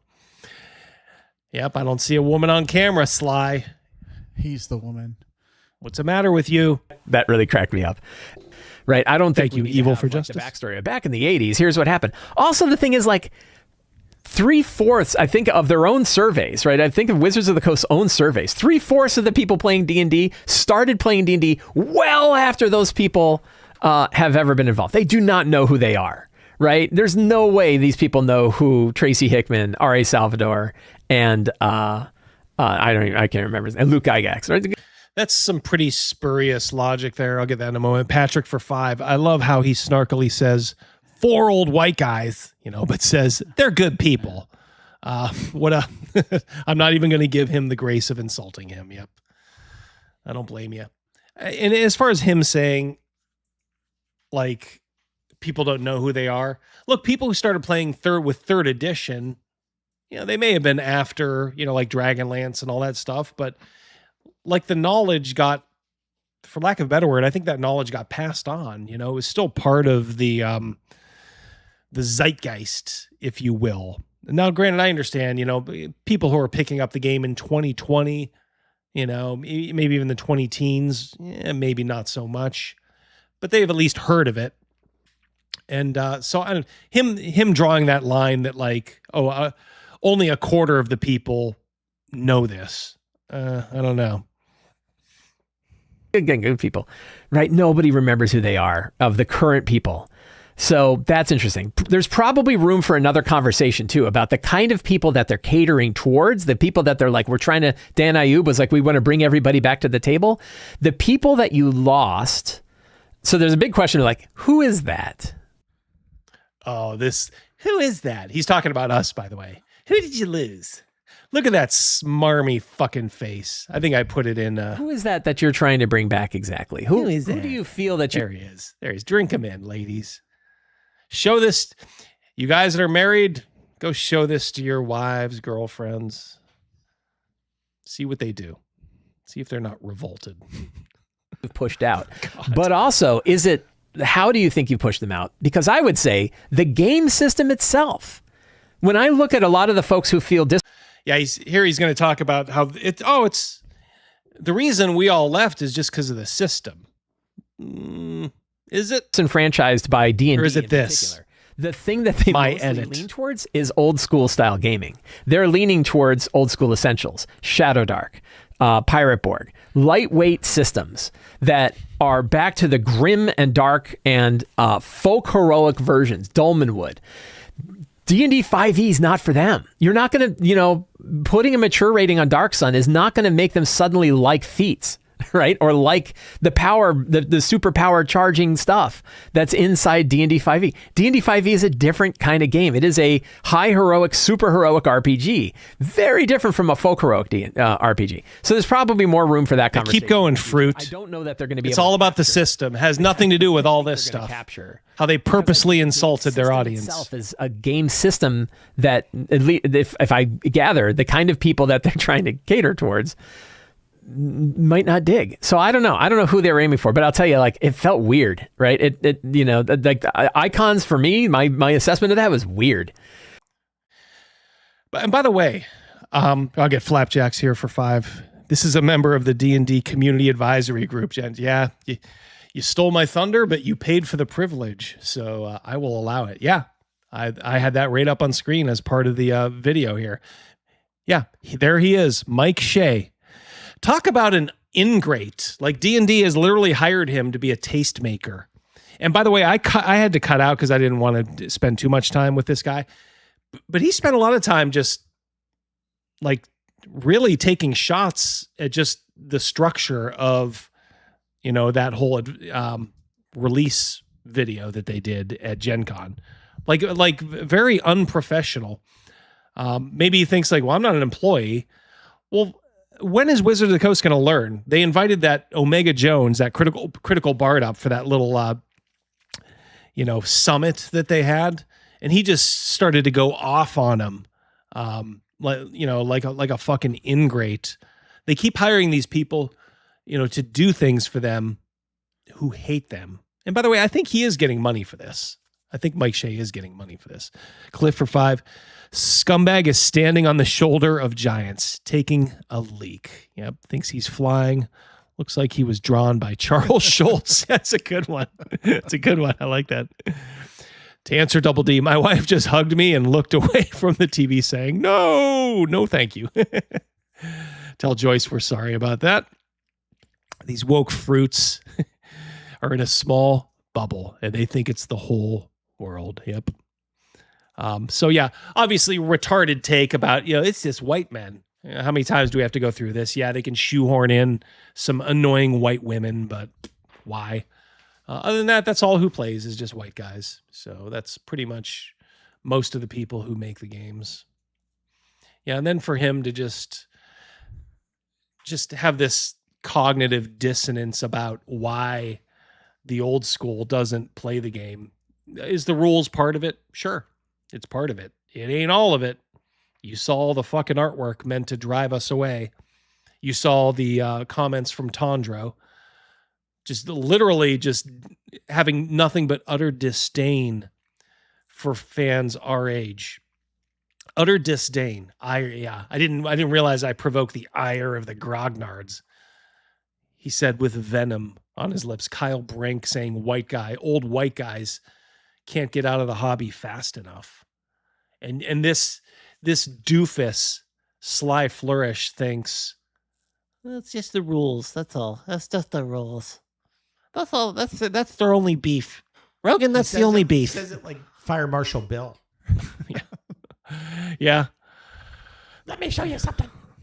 The old schoolers make up the majority of real players. Well, they make up the majority of hardcore players that have year-long and multi-year-long campaigns. Yep. That keep the game going. Not these fly-by-night people that come in and come out, come in and come out. Whatever's new. Yep. And look, some of them have leaked over to Shadowdark, and maybe Deathbringer is going to get some of them too. And I understand those are, kind of 5e adjacent products, but I would almost argue there's just a common ancestor. They're not really that close of a game. A game of 5e and a game of Shadowdark, they bear almost no real relation to each other. Wouldn't you guys say? I mean, having played both. Two completely different creatures. Yeah. I mean, I know running it was a lot different, but you've mentioned a whole bunch of times, and I think we all agree. Like at 5th level, all of us can cast spells. Regardless of of the class. There was just so much throwing powers at them. And it's fine for a little while, felt good, but then after a while, it's like, I can see your frustration as things go on, and it gets boring to win all the time. It really does. Yeah. I mean, it's just if everything's a cakewalk, then what's where's the entertainment? So he, like I said, that was only part of it. For him not to even address the rest of it, come on. But I wouldn't expect that from Mike Shea. I dislike Mike Shea immensely. Immensely. Here's one for you, buddy. One second here. Double D, I've done an analysis of the Dark Sun announcement. They are getting rid of 99% of the canon, and it'll be a flimsy little release. Thank you, Chris. Yeah, I mean, that's probably what I'm going to guess is going to happen too. So we'll see. I'm sure somebody will let me borrow their PDF copy of it. Hint, hint. Promise I'll return it. Jeffrem for 2. The woman who runs his show likely hanging out with the bull at this moment. His takes are beyond ignorant. Dare I say retarded. That's just me. And if he thinks the system is the problem, then either he is stupid, lying, or both. Yeah. System is, it's just part of it, but it's not any bigger part than the incredible dismissal and insult they gave to us. Unbelievable. 1 second here, Crazy Mouse. Let me do something here. I got to figure out a better way to... I want to get the poll. All right. Last time we checked, it was 50-50. Yeah, I'll let you guys just check on your phone. Yeah, obviously, it's not working, putting it there. Ooh. Vanilla's in the lead. Pulled ahead. The prediction was be close. Vanilla would win. It's going to go into the wee hours of the morning. Right now, it's by 6 points. 6? Yes. Holy 47 smokes. chocolate, 53 vanilla. It's too early to call. Thank you. It's too early to call. Yep. A lot of votes to count. You see chocolate coming out to the podium. We're going to count every vote and make sure every vote counts. Stay tuned. Oh, you guys will love this. Oh, you guys are going to love this. Try this. I did this. Actually, this was Mrs. D. Mrs. D told me about this. Go on to Google. Is it okay to ask for a white doctor? Asking for a doctor based strictly on skin color is generally considered discriminatory and is not accommodated by medical ethics guidelines. There's no clinical basis. There's no medical or clinical evidence showing that white doctors provide better or different care than doctors from other backgrounds. Okay, fair enough. Hey, is it okay to ask for a black doctor? Yes, it is completely okay to ask for a black doctor. Oh, wow. Try it. Try it. Just type it into a Google search. See what the AI spits out. Same question, just changed it black to white. You don't think you're under fucking assault? You don't think your kids are going to be? Oh, gosh. Really? I mean, you can show people that, like, here's the fucking evidence right in front of your eyes. Some people just want to bury their head in the sand like it doesn't exist. I shouldn't be blown away, but I am. Some good news. I got this from Scott Pressler. I don't know if I put this, but the great Scott Pressler, great guy who gets people registered to vote. He moved to Pennsylvania. He helped deliver Pennsylvania for Donald Trump. He actually did. I met Scott. Good dude. We are 3,367 active voters away from flipping Erie County, PA from blue to red. This is a big deal. It sure is. Didn't we vote? We did. Trump last time? Yeah, we're red, but we've always, the Democrats have always had a registration advantage in Erie County. So that's why we're always the bellwether for the nation, because we're sort of, we're blue, but we're not crazy blue, if you want to call it that.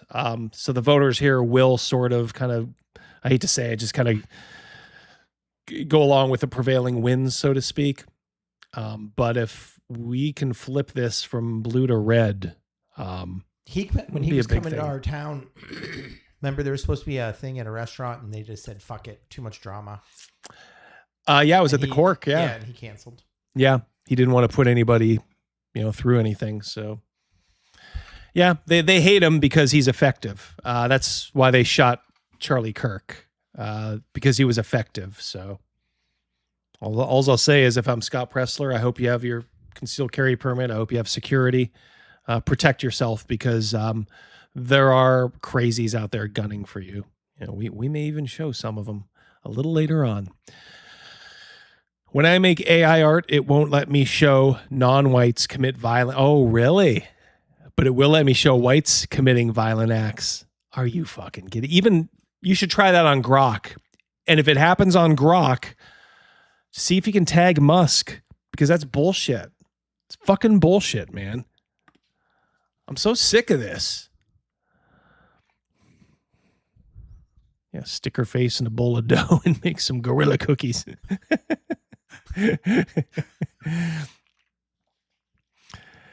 And yeah, Michael, They purged the voter rolls. Can't get the Erie Cemetery. I think they're trying to, Joe. Yeah. They lost 30K illegally registered foreigners. Yeah. They just did a huge purge. Thankfully, I mean, at least the governor, even though he's a Democrat, he didn't try to really block it. I'm sure they didn't make it hard, or they didn't make it easy, but so who knows? We'll see. Oh, you guys are gonna like this. Are you ready? Is everybody ready? Everybody ready? Bring it on. Bring it on. Hey, everybody. I'm Felicia Day. I'm Will Wheaton. Would you like to see us play games together again? Do you want to see Felicia and Mr. Abolish Ice? There you go. Do you want to see them play games together? Okay. I've got an opportunity for you. Felicia and I have been friends and collaborators for nearly 20 years. I know, it's crazy. Say 2 decades, it has more gravitas. We're not that old. No. We're not that old. Years, we have not had any time to hang out. Wait. You saw it too, right? I think so. Saw what? His nail polish? Oh, yeah, he does that. Our friendship has been text messages. Tattoos. Dude, He's got tattoos? He's got tattoos, yeah.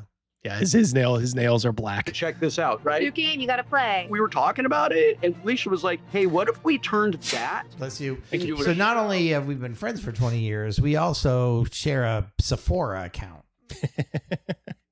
Apparently. And that's what we're going to be. I have a hard time watching a guy talk that's wearing eyeliner, unless he's in a movie. Eyeliner, nail polish, and an Abolish Ice t-shirt. Yeah, he's got it all going on there. Malaquin, $10 Canadian, close enough. For $10. Let's see here.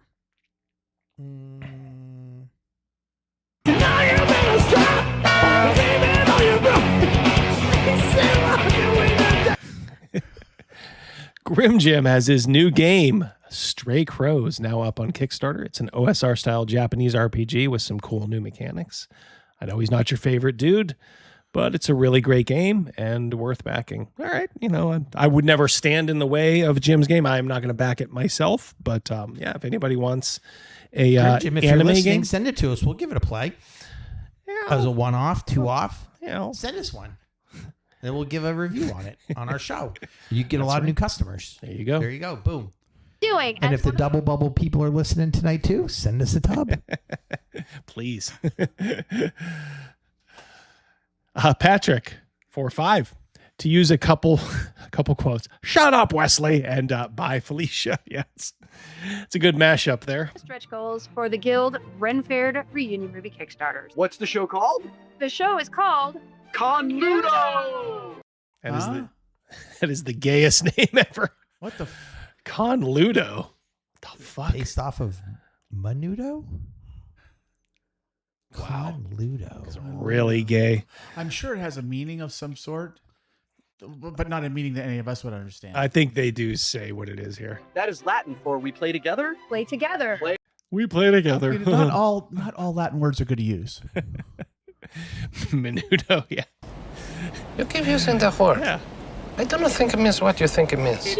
We want to curate for each other and be able to have other people find those cool things with us. That's the point of Conludo. Yeah. We are going to bring one another those things that we love, whether it's music, movies, food, books, Podcasts, anything. And we'll talk about all those things around a theme, and then we'll play a board game that one of us brought around that theme and invite some of our friends over to do it with us. So here's how it's going to work. We are That sounds terrible. That's going to be terrible.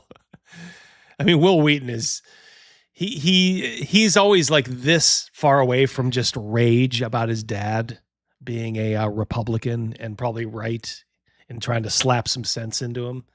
So he is not like a very good like off the cuff. Like he's good in these little spots, but like if you ever seen like an interview with him, he goes off the rails like immediately. My dick of a father, my fucking father. Reseda Cliff for 5. Wesley Crusher, dude is so soft, like a sneaker full of cotton candy and shit. Yeesh. Don't even want to think about that. Patrick again for 5. As someone whose second language is Latin, I can say, no, it isn't. There you go. Thank you, Patrick. Ryan for $1. Their shelf of games mostly sucks. Yeah, I didn't see much back there.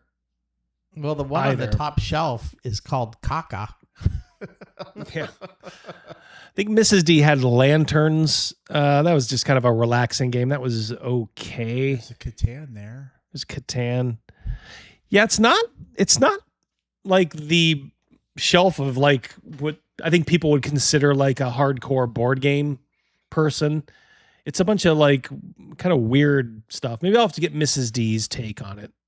See what she thinks. About to reach our 4.5 gold level movie funding, which means the movie's getting made exactly the way I want to do it. Every 100,000 after that, we are going to unlock an episode of Conludo. 100,000 per episode? 100,000 likes, views? No. Super chats? They need to pay. Oh my god! And then they get in. And then they get Menudo. Oh my gosh. 100K an episode. Huh? You guys got good gold thrones or something? My God. I have seen Smash Up too. I don't know if I've ever played it. I'm sure Mrs. D has played just about every board game there is at this point. We would love to do a total of 10 episodes. Yes. They're dangling 10 episodes for $1 million. What the hell? Holy shit. Wow. Menudo is delicious. And that price includes all the merch we're selling, and every single dollar of profit goes to actually making stuff. Promise. Anyway, if you'd like us to make some episodes, go to watchtheguild.com. Yeah, making memories at Disney, because that's what they're gonna fucking do. Take your money and do the fun stuff. 100K an episode. Well, that's for all the merch. Okay. So what? $1,000 in t-shirts and hats. All right. Well, where's the other 99,000, Felicia? Good Lord. Conludo. It's going to her kid's college fund. Tier and all sorts of. She married like a dude like 25 years older than her. A guy's like legitimately like elderly now. Offerings right there. There's the Swords and Sweethearts card game with the celebrity cards that are exclusive to Kickstarter. You can see Will as Fox. What the fuck? Yeah. These pictures were just for me. No. Like a crazy mess. Pivot. That wasn't even on page 1. You just found that. Wow. So is that supposed to be Will Wheaton? Yeah, obviously. Yeah. Oh God. Leader of the Axis of Anarchy. Oh my God. What the fox? Badger. I'm out. Absolutely, authentically shirtless. And my Codex card is exactly like me. Well, I wouldn't say exactly like you. Anyway, thanks for backing. Conludo. Let's do it together. Conludo. That's nice. I hate these people. I hate them. I hate them. I hate them. They make us so weak. Do you want to watch the Dungeon Dudes in a live play at Gen Con? Yeah, briefly. I was very briefly. All right, hold on. I got to skip ahead a little bit here. I got to get... Yabble dabble!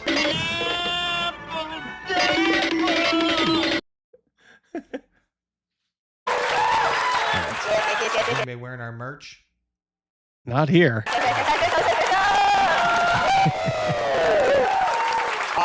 Awesome.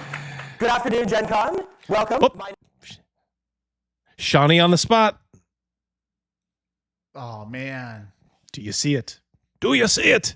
5 memberships. It's not a Wednesday without Sean doing that. Shawnee, thank you so much. You have nice manners for a thief and a liar. Thank you very much, Shawnee. Much appreciated. All you guys killing it. What can I say? I'm very humbled. My name is Monty Martin. And I'm Kelly McLaughlin. And we are the Dungeon Dudes. I hate their shtick. Like, we're the Dungeon Dudes. We are joined today by some really, really wonderful friends. Childenitis, playing Veosenia, the Tabaxi Gloomstalker Ranger Rogue. And Joe Gorman, playing Pluto Jackson, the Human Battle Master. I'm not sure. I think something got screwed up there. You guys may be you may be in luck.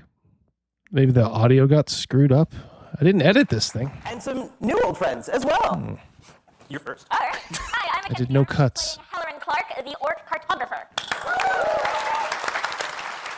The audio keeps getting Only a few fucked. months since the Battle of Dragonheim that concluded our epic adventures. As our heroes think your defeated computer the wants to monstrous play world this. ender, I think your computer's. I think my computer has AIDS now. I think these two fruits gave my computer AIDS. It's rebelling. Taking Fauci's AZT. Put me in the ground twice as fast. Badger for 5. So much soy in this show. I'm gonna need a steak and bourbon after tonight. I warned you. Negotiated with the Queen of Thieves and sealed the final deals that would decide the fate of Dragonheim. Yet many things were left It's like a foreign kung fu movie. Indian movie. Maybe it's an improvement. I don't know. has continued within those ruins. For more soldiers, more faction agents, more adventurers have come to the ruins of the city. Now they are You may have. under I'm going with AIDS. thing to say. And so our heroes, Sebastian Crow, Veosenia, and Pluto Jackson, have not yet departed Dragon Pluto Jackson? That's the name of a character? for the adventures that they will continue to go on. It's Action Jackson's A brother. little bit of a pocket window of what were they doing? Little brother. His Down syndrome brother. Oh my God, what is that? My name is Jericho Jackson. You got a nickname? That's Mackenzie DeArmas there on the left. That guy in the middle is, that's a big boy. Sebastian Crow. Hi.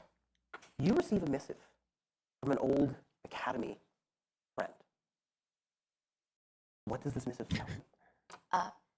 Crow, hi, remember me? We went to school together, before someone got expelled. I have no idea what's going on. All right. I'll tell you what, I have a Pluto Nash's started cousin. Mm-hmm. Yeah, I like the fedora tipper there too. Keep in mind, guys, I am always prepared. Hey everybody, welcome to a special edition. It's the Ogre's Guy and Mackenzie DeArmas. It's a pretty good runner-up trophy, isn't it? Of D4 D&D Deep You've Dive. got ogres. I've got some special. I've got some ogres. And we're here to talk about stuff from the new Ravenloft book, The Horrors Within, which I'm super excited about. And so He looks like how I remember Todd Newton. Mackenzie and Wes, but maybe it would be best for my viewers, for those who don't know you guys, would you mind The worst double D's out there, says Brian. Thank you. introducing yourself really quick and just letting us know about you and what you do for Wizards of the Coast? All right, I'm Mackenzie DeArmas. I am a senior game designer for Dungeons & Dragons over at Wizards of the Coast.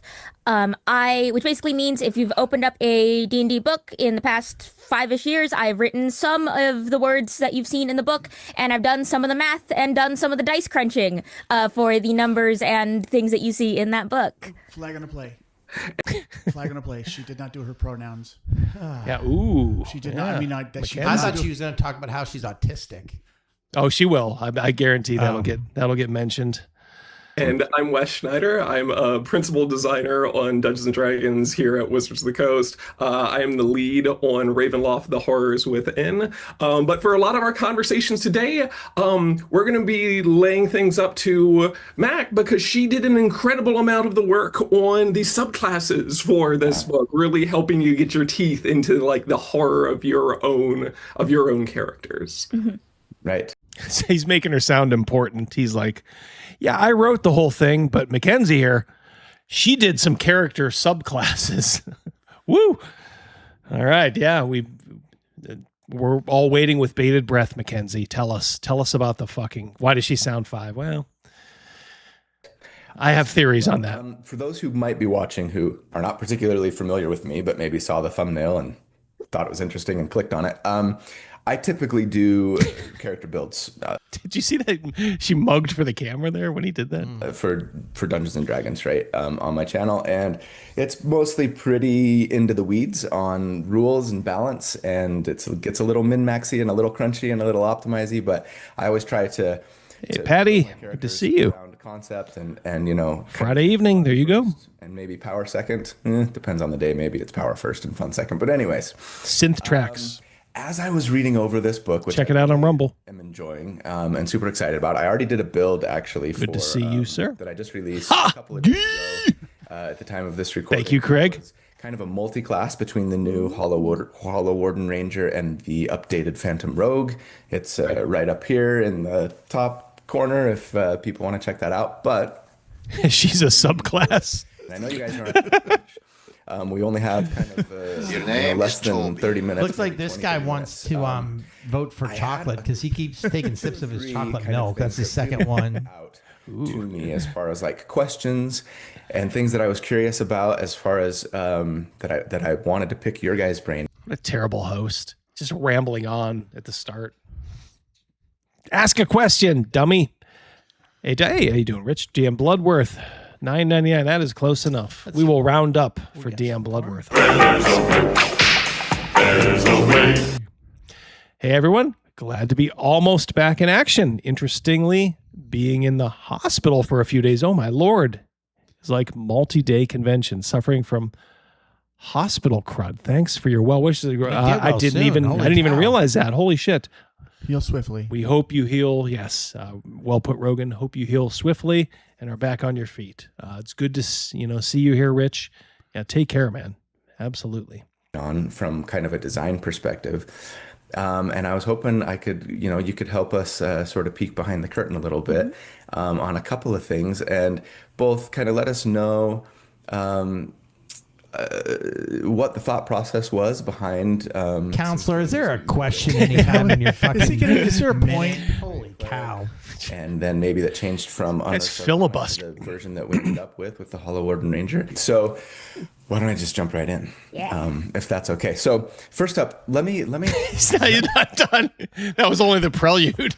That was just the preamble to the con. That's the appetizer. About the Grave Cleric, and maybe this can be a brief conversation in general about kind of the state of like burst damage or nova damage. As some people like you to only call have it so many in-game, words in right? your life. Lots and lots of damage. He's using them all. Yeah. The Grave Cleric, for those who don't know yet and haven't seen the details.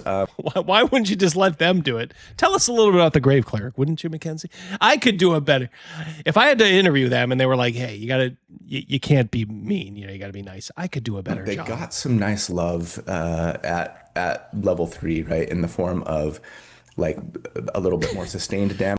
Wes has given up. He's playing like Fruit Ninja or something. Feature that's going to add. He's like, oh yeah, just got to level 10. I've got 2 pineapples and I have the Storm Sword. Is a bonus action now, which is great. It used to be an action, right? And it does some additional things. It debuffs enemies. We got to get him and Mike Merles in an interview. It'll be like one question and one answer, and then a goodbye for a round potentially, which is really nice. That said, they did get a bit of a reduction in their burst damage capability, right? Whereas, if you guys are pining to be YouTubers, this is like you should not do this. If you have guests on, this is extremely rude. You get to your guests as soon as you can. You introduce them, say a couple of nice things. And then, you got to let them go. Now, look, some guests are talkier than others, and you may have to fill a little bit of thing, but you don't do that right away. That path to the grave used to cause like the enemy to have vulnerability to all damage, right, on the next kind of hit that they took, which potentially could be a lot. Get on right? With it. Kind of double damage on a hit. And that's changed now to do just kind of a little extra bonus damage equal to cleric level. And so let's talk about panties. Panties. Update came out. It's been almost the rapist. I've seen a lot of kind of reduction in kind of burst or nova damage capability from things like, not being able to like fireball, action surge if you've got a fighter, multi-class dip, right? And fireball again. This guy invited him on his channel to talk about his character.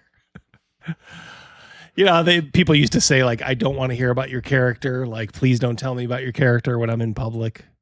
This guy, like, invited him on the channel, and now he's talking about his character. Ryan for 2. In fairness, this dude probably knows the system better than these two. Yeah, point taken.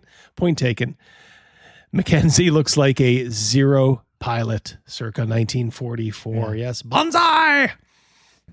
Or the paladin, can't device aiming right for the pad of the Yorktown round, as opposed to, used to be able to kind of try and find ways to make 3 or 4 attacks per turn and smite on all of them, right? Assassin rogues don't automatically critical on their, first round of combat. It's just kind of some bonus damage. And so, yeah, I'd love to know your guys' thoughts on both the change that was made to the Grave Cleric. Remember in that movie Old School with Rodney Dangerfield? Oh, yeah. At the end, the one professor's like, I only have one question with 8 sub-questions. Yep. Like, that's what this guy's doing. That is. So if I could ask you to maybe comment on the design philosophy. Sorry, it was the tism, my lord, says Patrick. Yeah, this guy's heavy duty autistic. When he was on the school bus, his whole time going to school, not one kid sat next to him. Oh yeah. I agree with Chris here too. It does remind me of that scene.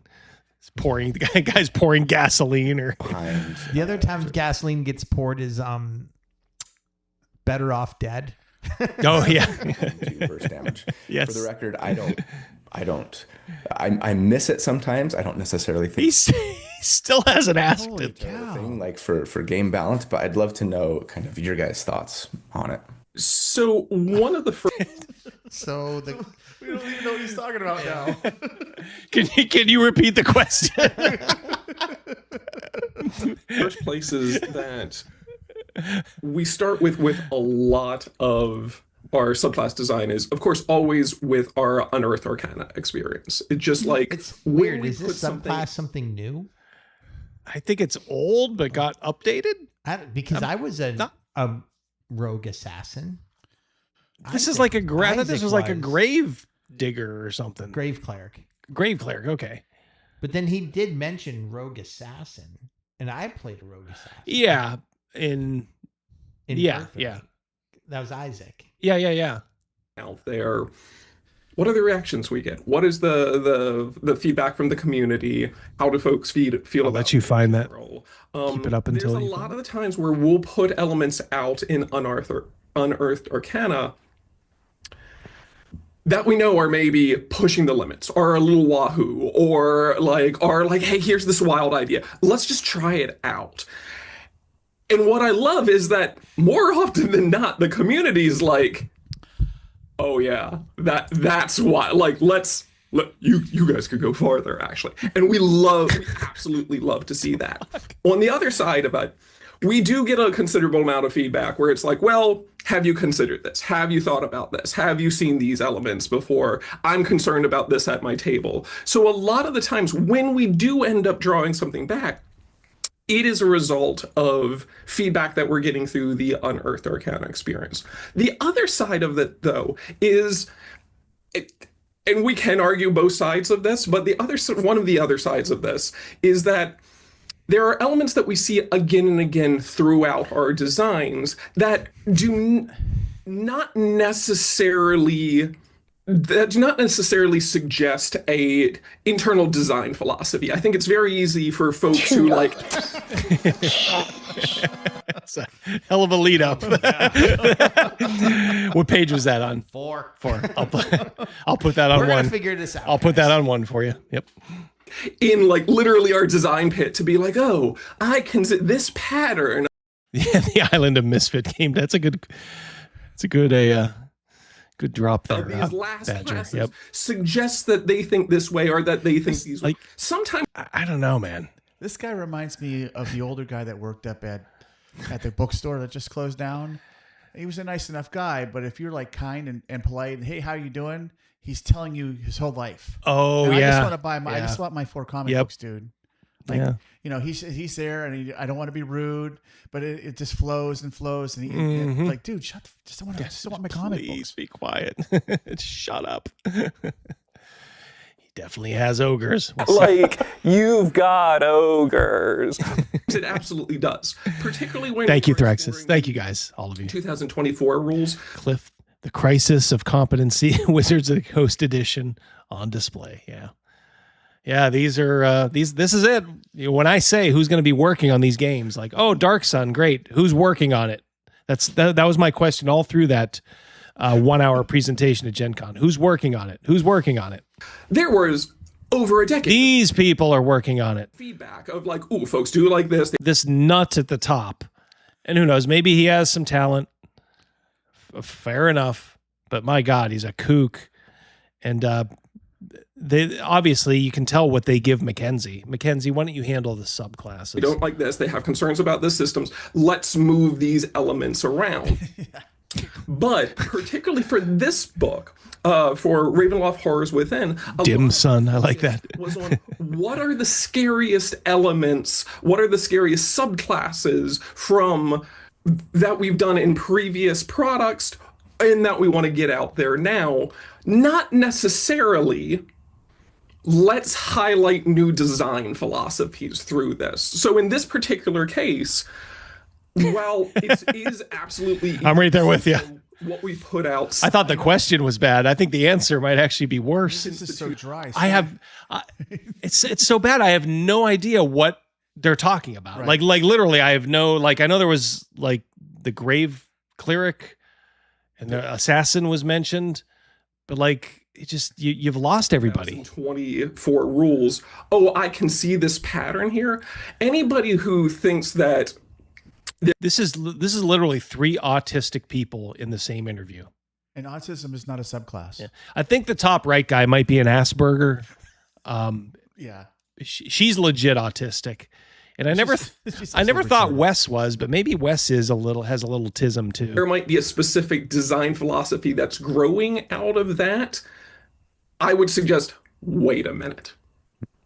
Now, all of that being said, there are absolutely elements of this where, like I said, in the playtests, sometimes things move up and down. Our designers definitely, we put things through our own internal rock. Patrick for 2. Wait, what's being asked and what's being answered? Tumblers. Your guess is as good as mine, buddy. I just wanted to know the specials if you're today. not, yeah. Sir, this is a Wendy's. Things are moving in a trajectory that's not something that you want to see, or is something that you've seen before that you really want us to bring back. Yes, Asperger's, aka Asperger. When she gets older, her eyes are going to get bulgier. There's a lot of like when her face shrinks. I've seen a lot of those sorts of like requests for feedback where she's going to look a little freaky. It does. I mean, we're all going to look a little freaky when we're older. Trust me. But doesn't seem like they she's going to look particularly go freaky. Anywhere. Like with our studio, we pour over these things. These over.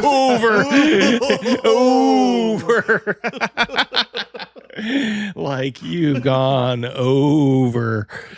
Chris for 10.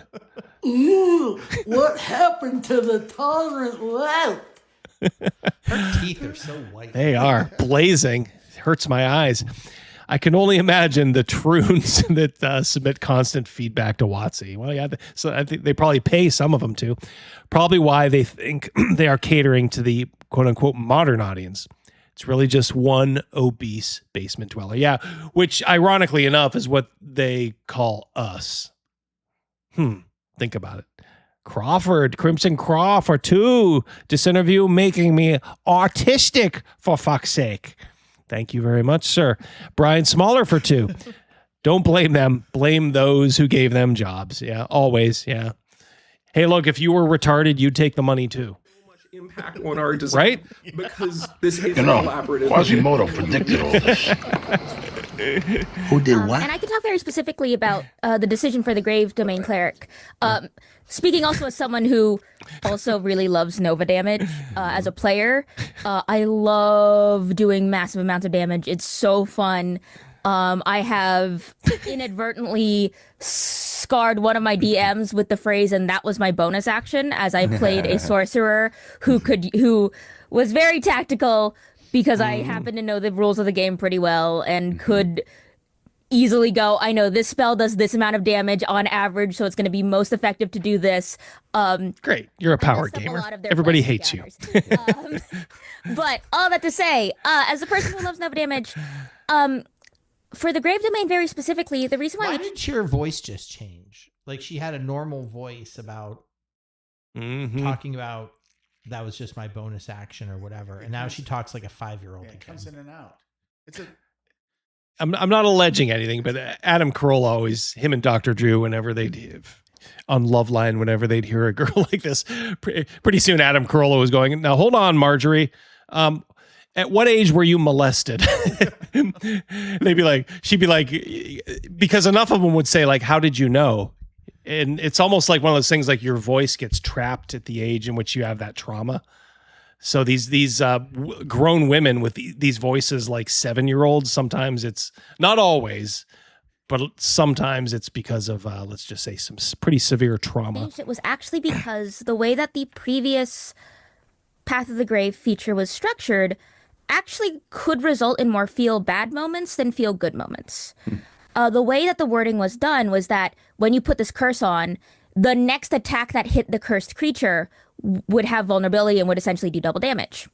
And if you were playing with a party that was really like smart and really lucky, then that feature could do a lot of damage.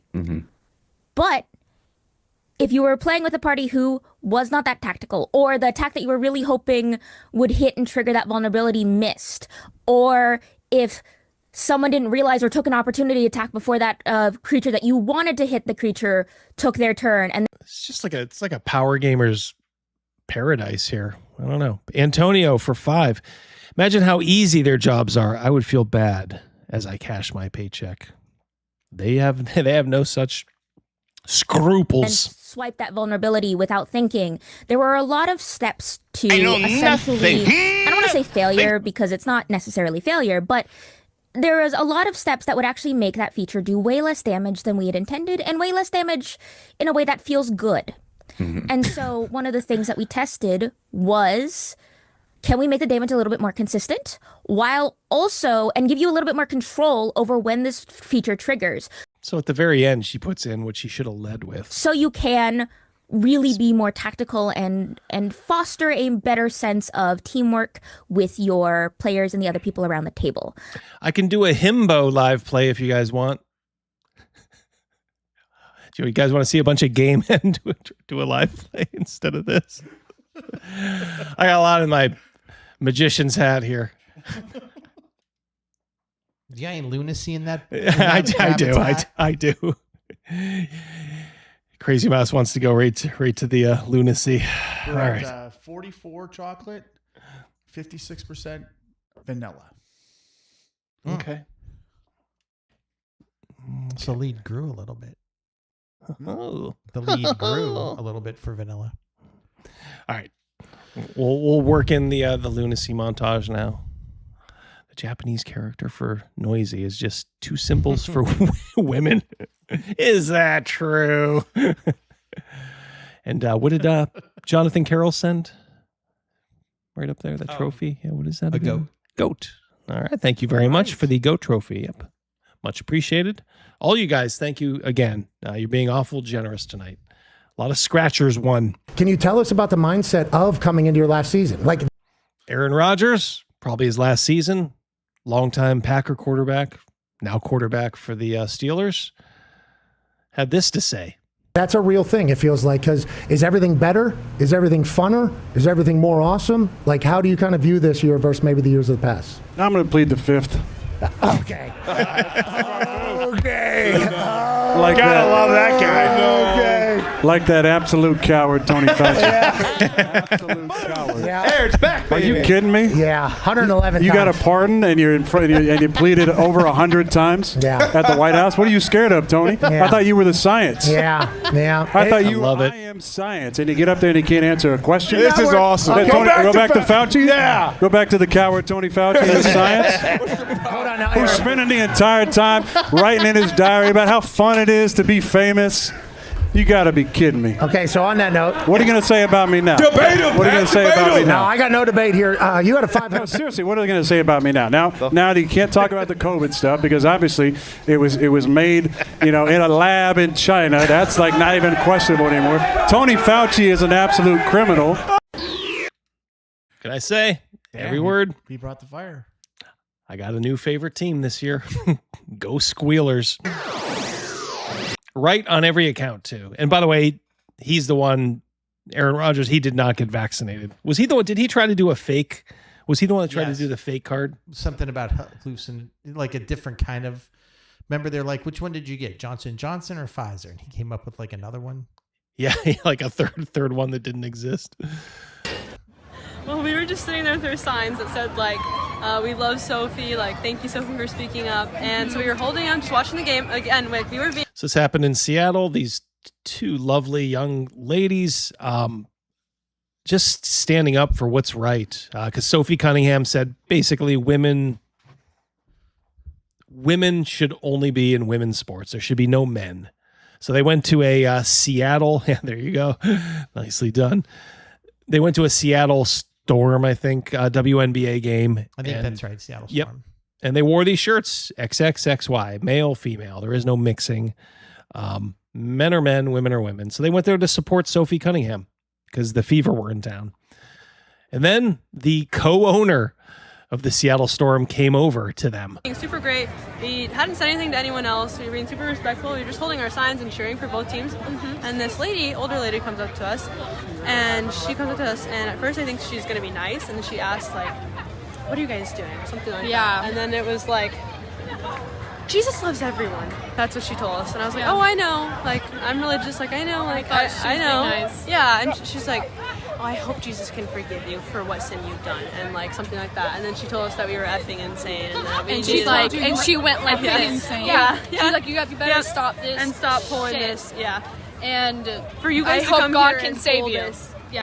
So imagine, I mean, every parent would love for these two to be their daughter. Just real, they seem like real super girls and obviously have their heads screwed on correctly. And this fat toad, Celeste Keaton, came over, the owner of the Seattle Storm, and thought to chastise, like, what, how old are these girls? Like, before, like maybe 14 or 15, maybe? I don't know. But my God, seriously? She said, for you to come here and pull this shit, Yeah. she said the word? Yeah. Did she say effing insane or No, she said. Now, I don't know if this was them earlier, but this is in the same arena. You're about to see a true Seattle man here trying to get in the face of somebody who, it's either these girls or somebody else who was supporting the same thing, that men should stay out of women's sports.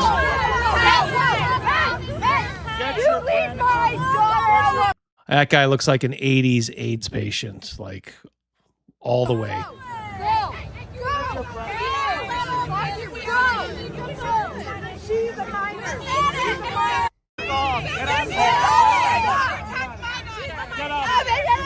Get out of here. Get out of here. You hear him saying she's a minor, so I'm guessing it was those girls. Security! You faggot. Take the trash out. These people sit around bullshitting about things, and it'll eventually go into freedom of speech and things like that. But they always violate that. They don't want freedom of speech. They just want freedom for them to be heard and nobody else. This is a grown man sacking up for grown men to play in women's sports, and also like trying to insult and calling like I said, like two 14-year-old girls trash. Two great girls who have a spine, unlike a lot of the men in this world who are too cowardly to say anything. But they sat center court with their sign. And the reward is to have this fucking light in the loafers faggot call him trash. Fuck off.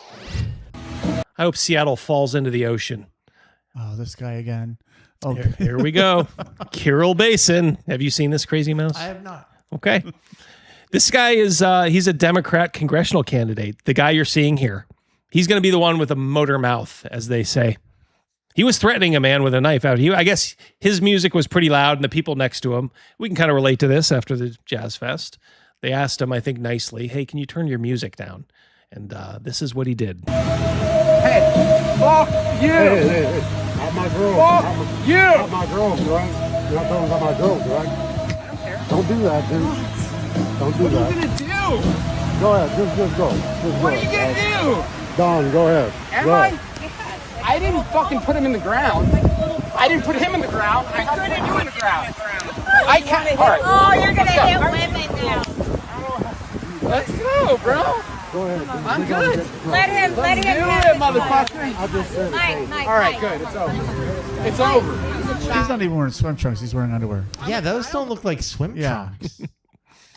Yeah. All right, keep watching here. Years old. You should act like it then.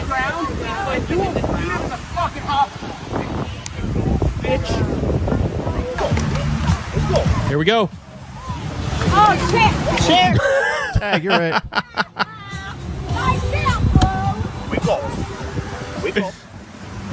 We go. Hit him again. Yeah. Hit him again. Why did that mincing little retard think that was the guy he was picking on? I was going to say, that's the guy over there. Did you think just like talking tough would do it? I also like, too, the guy didn't, didn't hit him when he's down. Like, literally one shot. And then he's like, hey, wake up, you little fruit. Fucking mouth, Holly boy. Yeah? Try to stay right here.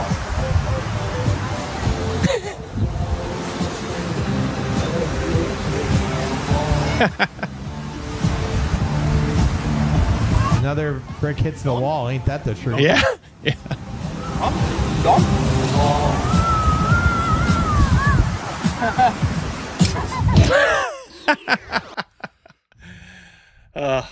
I could watch that punch. That was such a solid, clean. Like that was almost like the centipede punch. Not quite.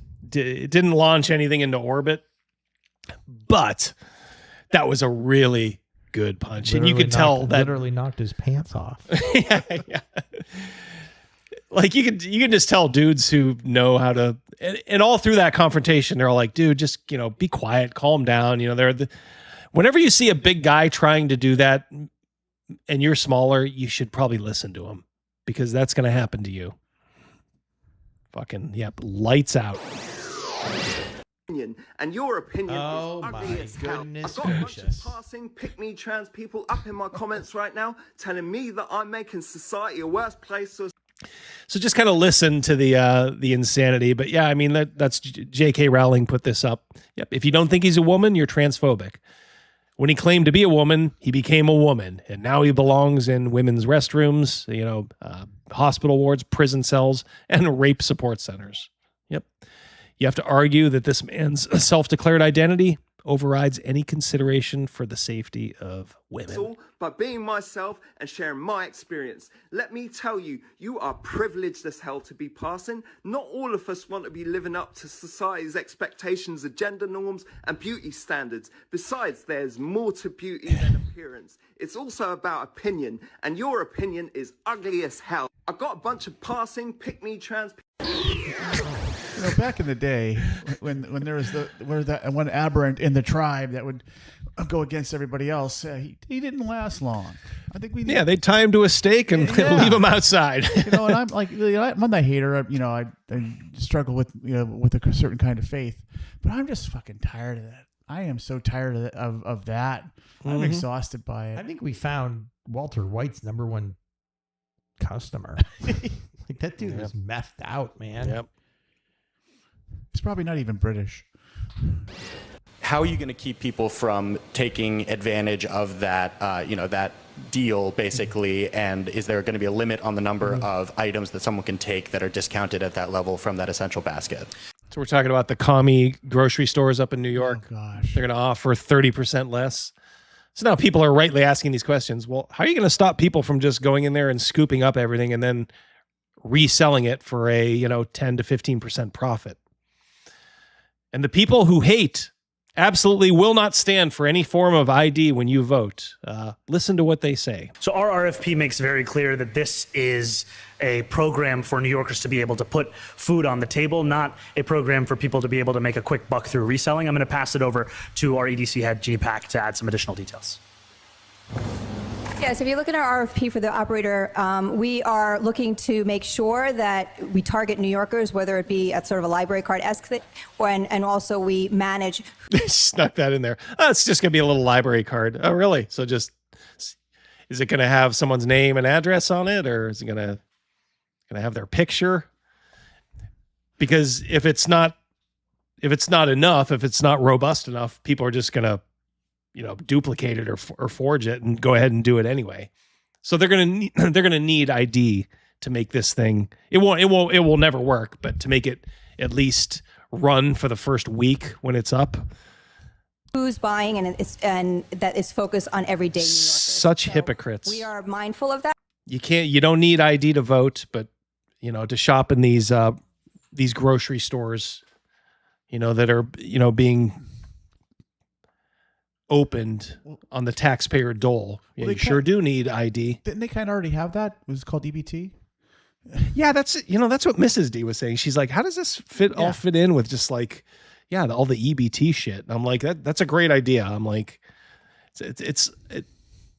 EBT makes this stuff unnecessary.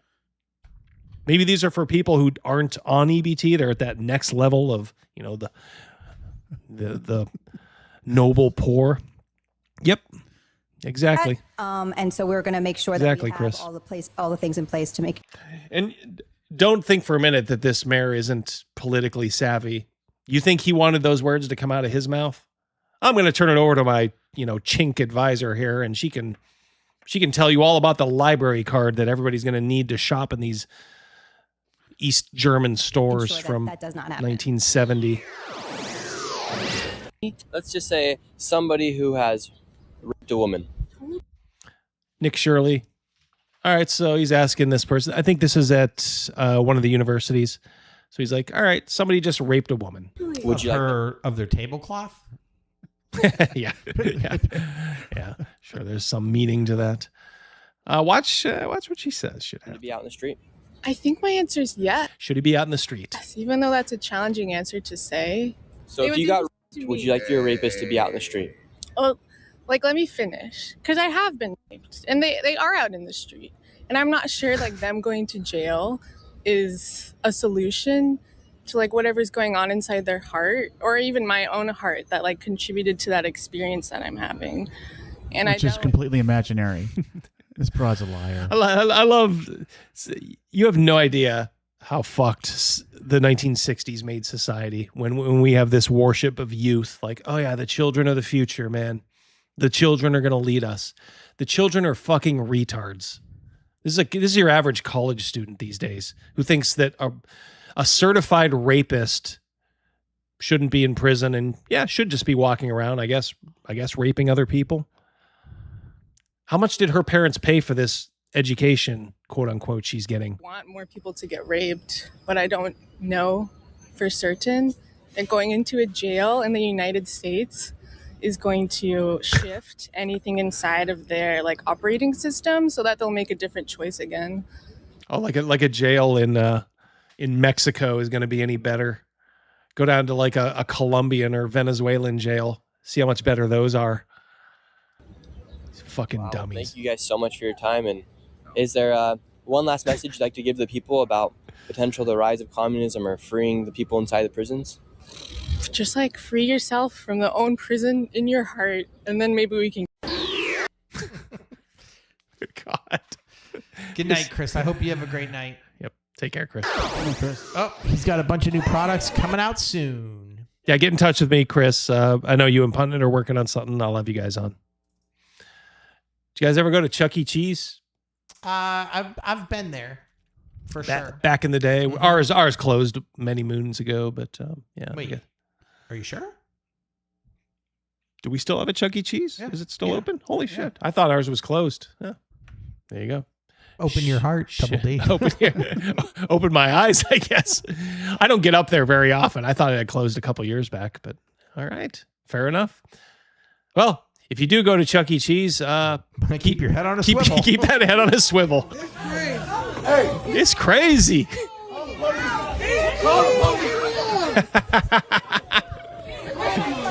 What are you fighting over the tickets? Those were my tickets coming out of the machine. In the wild, the two tribes have to compete for resources. You have to compete for the pepperoni pizza. It's okay. That poor little girl's just sitting there. She has no idea what's going on. I never want to go back. Yes. Chuck E. Cheese is going to be a hellhole for her. And this is they're growing up and they're seeing this. They're going to be worse than what we see now. Oh, yeah. It's going to be very forming. Literally, he's at the wrong.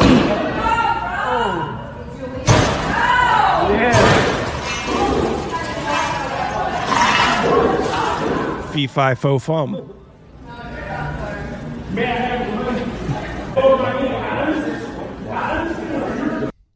Ooh, boom. That's what we needed. Boom. Boom. Love it. That's some shit right there. Cop's like half his size. Too. Yep. Stop. All right. I love too. He's going right on the knee on the neck. He's like, fuck George Floyd. He's like, I got a giant, like 1.5 times my size here. All right. Cheers, Adino. Love it. Boy, he body slammed that dude good. It's a little fire plug. Oh, check it out. We may have watched this before, but it came up in my feed, so I just figured I'd include it again. Yeah, this is... keep your head on a swivel. She started hitting the... Oh! Shit. Oh, why you yeah, we did. Oh! Yo, she out here going yarded. Nah, she just spit on... She just spit on the lady's face with the baby. Nah, she... I don't recall seeing that. I seen it. Get the I don't hell know. away. It was here or whatever. I do remember seeing it. One of my nights off. Yeah. As Scott Adams said, just get the hell away. Get the hell away. If you guys saw this, I'm sure a lot of you did. You know, terrible tragedy in In-N-Out Burger in Idaho. And this is the Tesla, right? Am I thinking the right thing? No, this is the In-N-Out Burger. Okay. I think, yeah.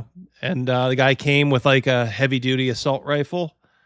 And they'll always try to tell you there's no such thing as a good guy with a gun. And I think, unfortunately, I think 2 or 3 people did die, and there were several wounded, but it could have been a lot worse.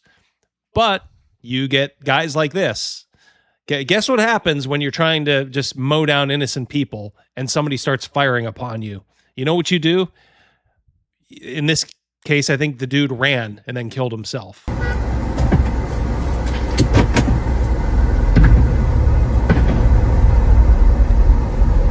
It's a lot harder when you're getting shot at, and gives police a little bit more time to show up.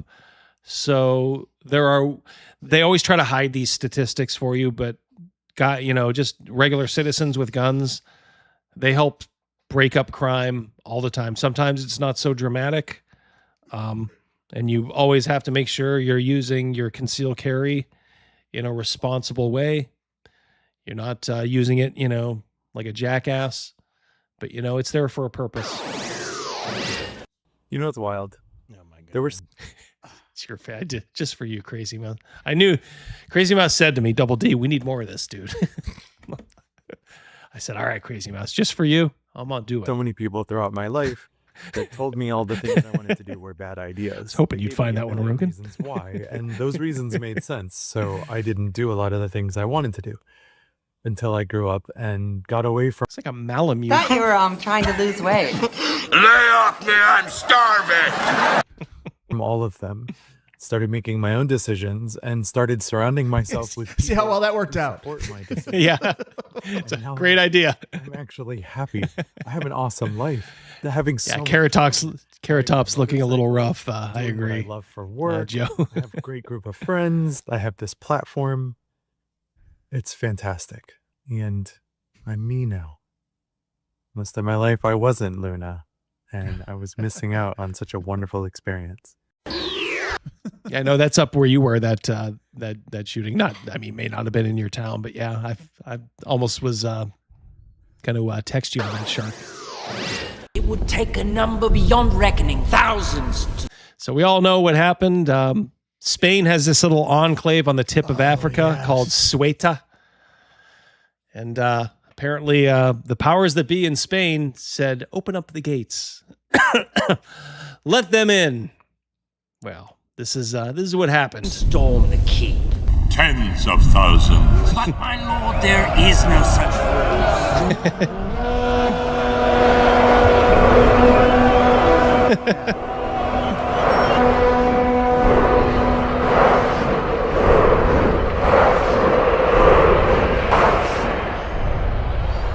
A new power is rising. Its victory is at hand.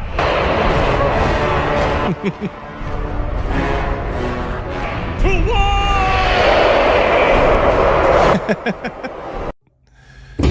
That's right. And then, that was legit footage. That was them swarming the shores of this little enclave, this little island or peninsular enclave near Morocco. Why? Because white people have a suicide wish. God, why does Yep. And it's these fat white globalist politicians who do it. It's not even a conspiracy theory. They just have this global vision of like, oh, all the races will be, kind of a cocoa brown and everything's going to be great. The only problem is you're dealing with a population in Morocco that has been inbred for centuries. And these are all men. Every single one was a man between the ages of like 15 and maybe like 35. Yeah, I don't see any children there. There's no women and children. No, that's it's an bullshit. invasion force. That's why whoever cut that together, it is an army. It is an invasion force. And this is what happens on the streets after they come. You have to deal with people like this.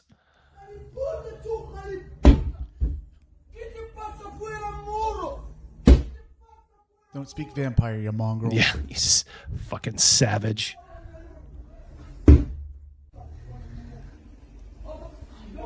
If he was in the U.S., you could do something. Instead, you're in a shithole country that hasn't been relevant since the 1400s. Uh-oh. You just got to accept it, partner. You got a fucking savage pounding on your window. What are you going to do? There you go. Oh, wait. Oh, don't they look like just peaceful men? Just no rape in their hearts or on their minds at all. Yeah, they don't look like they've been starving or abused at all. They look rather fit. I mean, bizarrely too fit. I mean, I think I said it on X. She should have been a little bit more like Normandy Beach than it was. But oh well.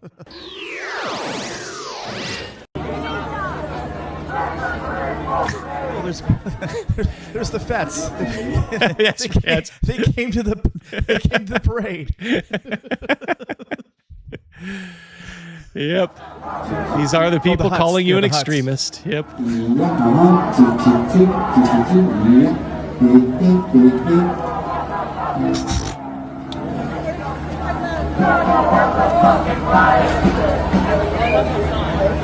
I bet you if someone threw some firecrackers in there, thinking they're thinking it's bullets and stuff like that, they'd all jump up and run. Oh yeah, for sure.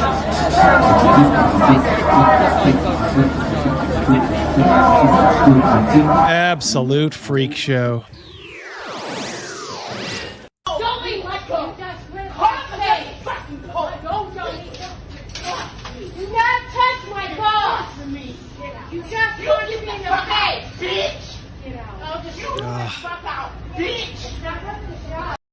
telling you guys, after this past weekend, I've had an upsurge in my fatigue. Having to deal with that Shamiqua face to face and just having her say, like, you leave these boys alone. They can do whatever they want.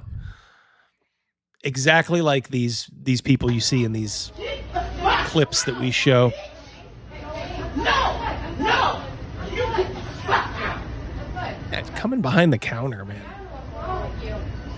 Sorry. Stop talking reason. Stop. Someone throw the punch. Just do it. Or throw the fries right out of the deep Yeah. fryer. Somebody. There's a reason why there's glass there. Get up! Just so violent. Go ahead. She's got you on video. That right there. I don't give it. That's the attitude we had to deal with on Saturday. Right there. Oh, dude. It's like, You hit me and her. I don't give a fuck. You could go to prison. Okay, then I'll go in battery. I go to prison. I'm at home in prison. 3 hots and a cot. 3 hot. Yeah. Yeah. Somebody I else don't can take- mind. Somebody else can take care of my babies. They'll probably give birth twice while she's in prison. What? Probably be better off. Ugh. Shit. Look at that.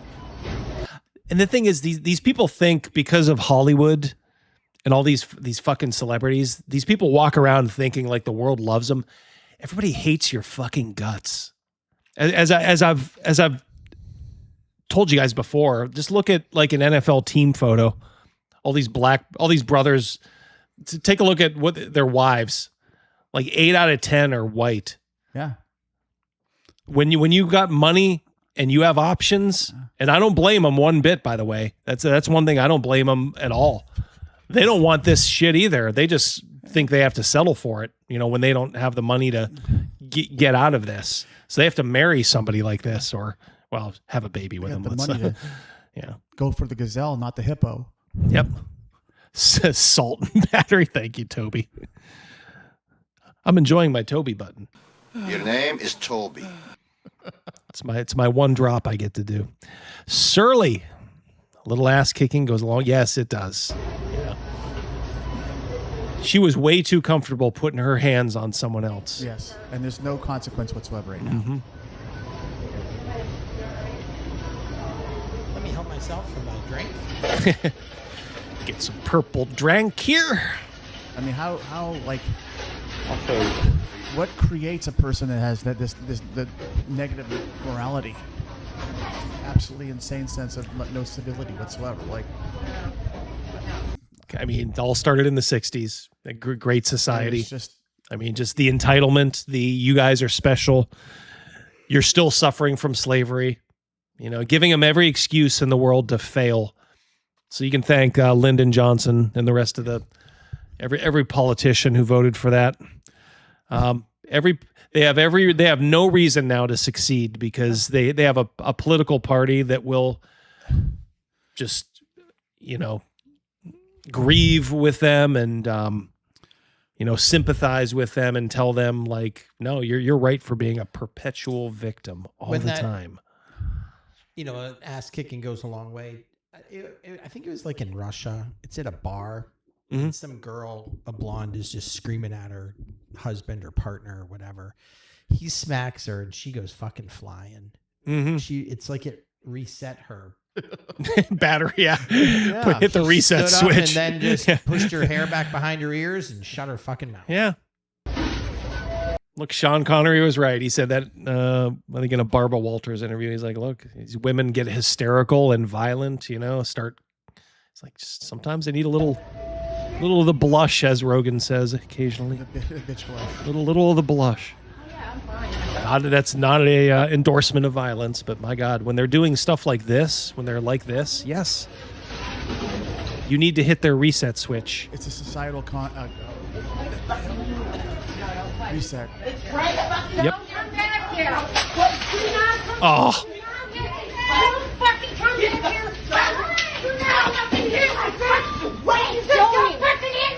Boom. Love it. Happy ending. Happy ending.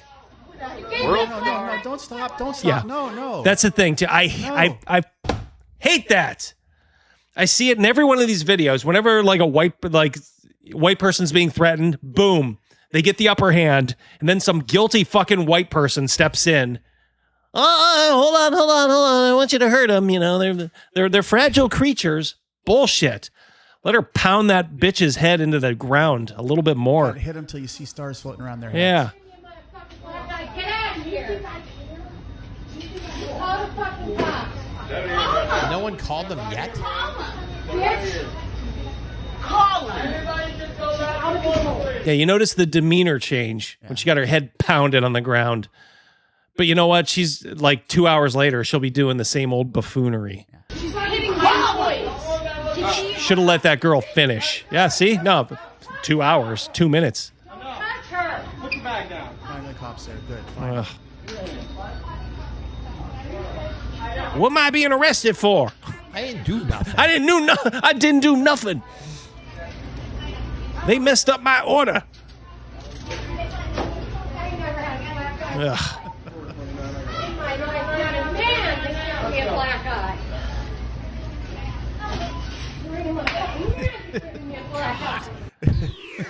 Go get me a black guy. Yeah. Hope she hit her head on the way into the cop car. Is there a black person here? And by the way, when you see him in the kitchen, that's why I don't like going through the drive-through late at night. I don't know who's working there. Yeah. But these guys, yeah, they got arrested. Wendy's employees pulled. I guess somebody asked for a refire or something, or the food wasn't right. So yeah, they pulled it out of the trash, spat on it, and then sent it back. There you go. That I will say that's not necessarily a black thing. I've seen white people, be accused of that too. But to me, that's more of a just be careful what you're ordering and when you're ordering. I don't play with a motherfucking man. A man is not gonna play with me. You gonna play with me, bitch. You gonna play with me, bitch. You gonna play with me, bitch. Now this chick, you'll see. Look, watch her right hand. She gets armed. You gonna play with me? See? Cash me outside. How about Cash that? me outside. Yeah, she got a Glock. Let's see what happens. Bitch. You gonna play with me now. Let's see the Alcoa fantastic finish. Cause one thing about it, I don't play with no mother. Don't catch me.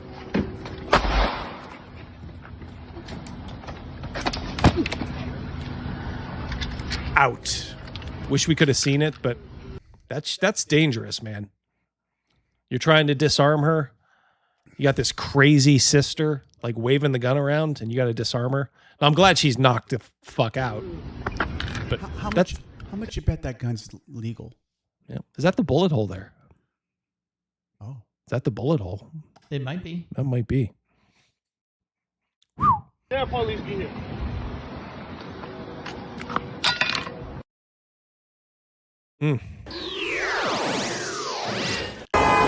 Wow. Love this trend. I mean, I like that trend. Yeah, these guys pulling these wheelies and like trying to fake running into everybody. I'm glad somebody finally got clipped a little bit. Maybe it'll put the brakes on that just a hair. There was a story about that. I mean, not maybe that individual, but someone doing that where they ride their bike up in a crowd and pretend like they're going to hit you and then swerve out of the way. Mm-hmm. It happens all the time. Well, someone was filming it. It went on Facebook in this tiny little town. The dad saw it, took the kid's bike and sold it. Oh, really? Like that Nice. day, yeah. I've also seen one too where they did it. It was, maybe a guy like in his 50s, and he did it, and he clocked, just great reflexes. Dude did it. He clocked him.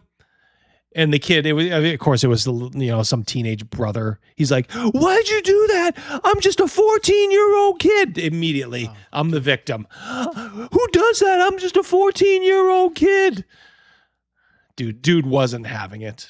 I tried to find that too. I think I came across it on Facebook too, and I can't find it anymore. So. On that same vein, in that story with ESPN, you talked about wanting to protect young girls who shouldn't have to go against biological men. This is just the Sophie thing from earlier. I mean, I think I said what I said. I think it's kind of common sense. And I think I'll always believe in that. I think it's really important to protect children. And that's little girls who are also involved in that category. And so I stand on what I said, and I always believe that. Most beautiful, but also in my opinion, now the most important player now in the WNBA. That is Sophie Cunningham, for those who don't know. Yep. And I am, she's on the Indiana Fever, and also on that team is Caitlin Clark. And a lot of people in the past have been like talking about how Caitlin Clark could play in the NBA. Well, she came out publicly, I guess, yesterday or the day before and was like, absolutely not. Those guys would absolutely smoke me. She used the word kill, but they would absolutely smoke me. Like, stop with that narrative. Well, Clay Travis is offering $10 million. He's like to the, I think the Las Vegas Aces. Are they the defending champs? Defending champs, yeah. To play a high school boys. Yeah, he's like, give me a high school. Let me get a high school championship team. You guys can play. Oh, okay, all right. Guess who's not so keen on taking that deal? Right. Yeah, the Las Vegas Aces. Yeah, and the reason is we know what would happen. They would lose by 20 to 30 points. A lot. There's no getting around biology. And why some of these WNBA teams now think they want to start flirting with having biological men in there. There's it's crazy. To piggyback on all this Sophie Cunningham and no men in women's sports. There's a transgender France player who's dominating like women's basketball over there. So people are like, bring her here and just have her steamroll all these freaking players because it's a dude. Yeah, and I think that actually needs to happen before people wake up. People need to see it before their own eyes because it sounds good in theory. Like all these coaches, like, yeah, I want to be all for the rights, man. I don't know. Yeah, I'm all for it. I'm not a doctor or anything, so I can't say. It's like, are you fucking kidding me? But yeah, let's see a team just steamroll everybody, and it actually might be good because then maybe some like a actual alternate league, not run by complete imbeciles will spring up. Maybe Sophie Cunningham can start it. But anyway, she's a great girl. And obviously, like I said, really important now. This jersey used to represent someone I respected as an athlete. Today. Wait, what? Got a Sophie Cunningham jersey there. Yeah. What's this dude doing? It represents something I can't support anymore. Sports have the power to bring people together, but when someone uses their platform to demonize or marginalize an already vulnerable community, I have to decide where I stand. It's a fetish. So today I'm not burning a person. Fuck yeah. I'm burning my support. Yeah, you're an autogynephile, dude. It's a fucking fetish. You dress up in women's clothes and jerk off. As a trans woman, I've spent years fighting just to exist authentically. I won't spend $1. What does that mean? Exist authentically? You expect everybody to look at you and say you're beautiful. Right. That's what you want. That's what existing authentically means to you. Or another minute or another ounce of energy supporting people who contribute to making that fight harder. This isn't about hate, it's about accountability. My money, my attention, and my support are things people earn, not things people are entitled to. If standing up for the trans community costs me a jersey, that's a cheap price to pay. Choose empathy, choose respect, choose humanity. As they burn something. I just love that. I just love how they talk all peaceful while their things are burning. If you guys saw this, this is Safford Wilson, and Safford the Hutt. Yep. What the? Yeah, he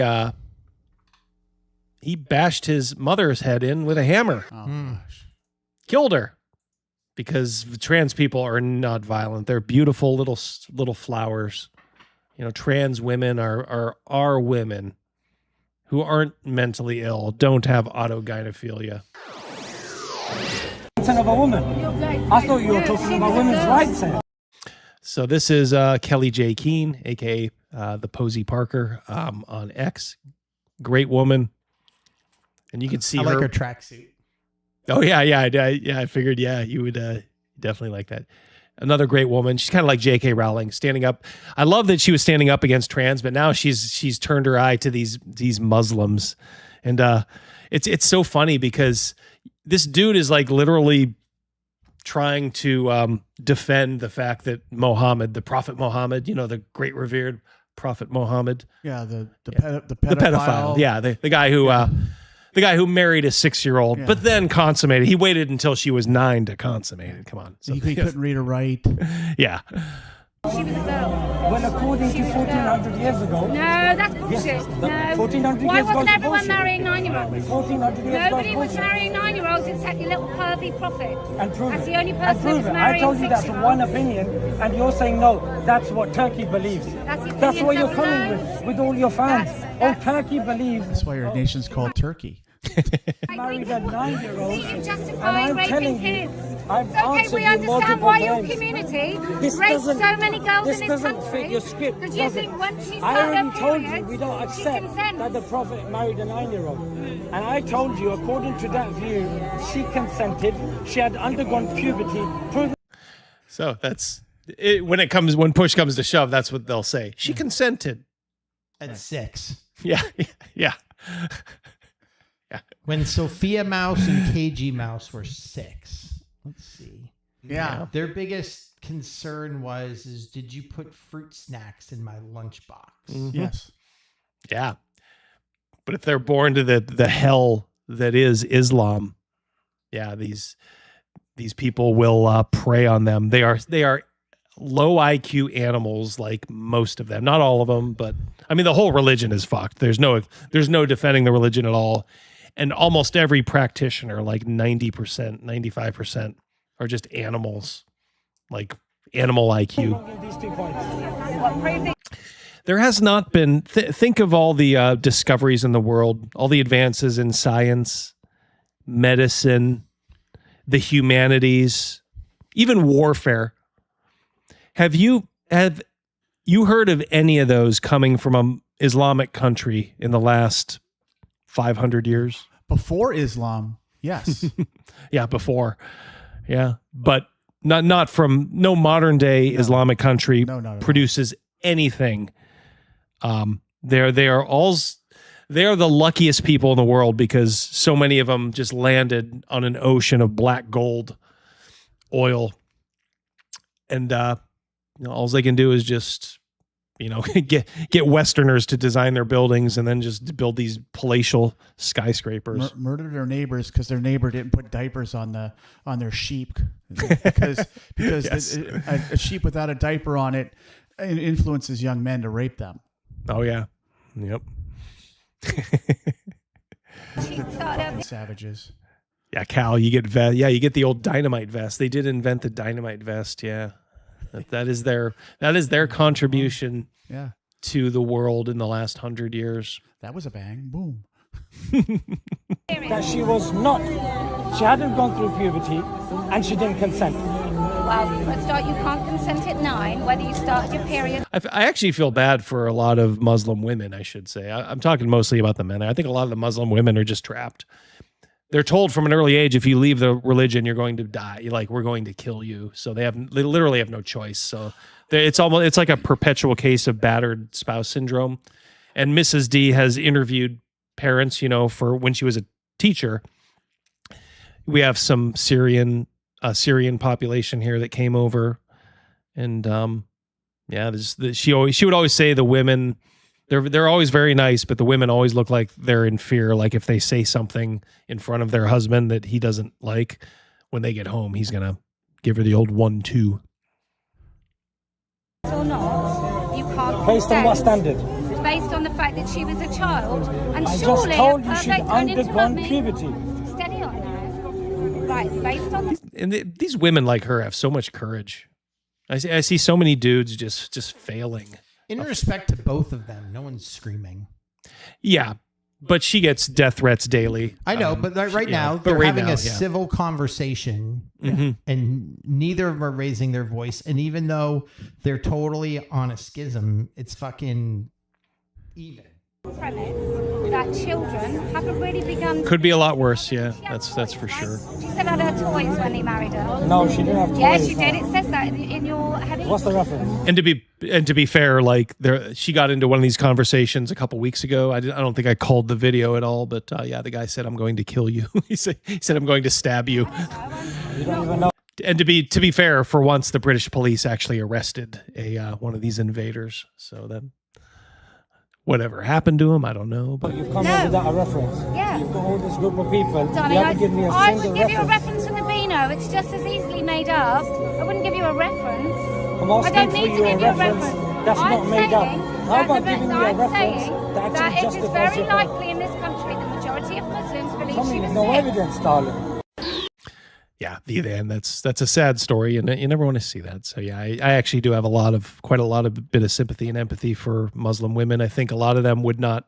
I think a lot of them would leave that religion if they felt they could.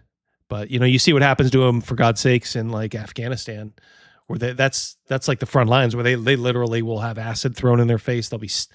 I've seen videos, horrifying videos of a woman being stoned to death, and it's real. Islam, like Muslim men, like are savages. Like it's an inbred savage religion, and I hate it when, like they are the target and people will deflect away against them. Like these people are a clear and present danger. In fact, one just won the Democratic Senate primary, I believe, yesterday. So we could have these fucking ignorant savages in our. I mean, they're already there, but we'll have one in the Senate potentially. Yeah. Hopefully not, but hope. I don't know. One, 2, 3.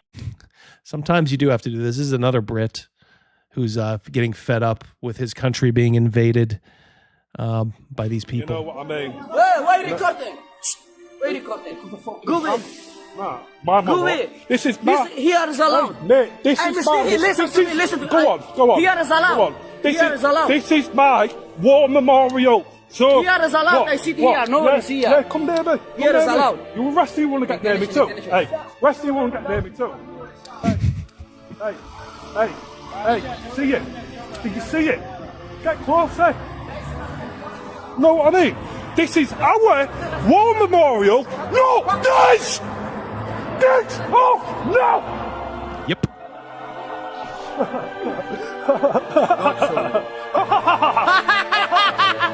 Do something like, hey, do something nice.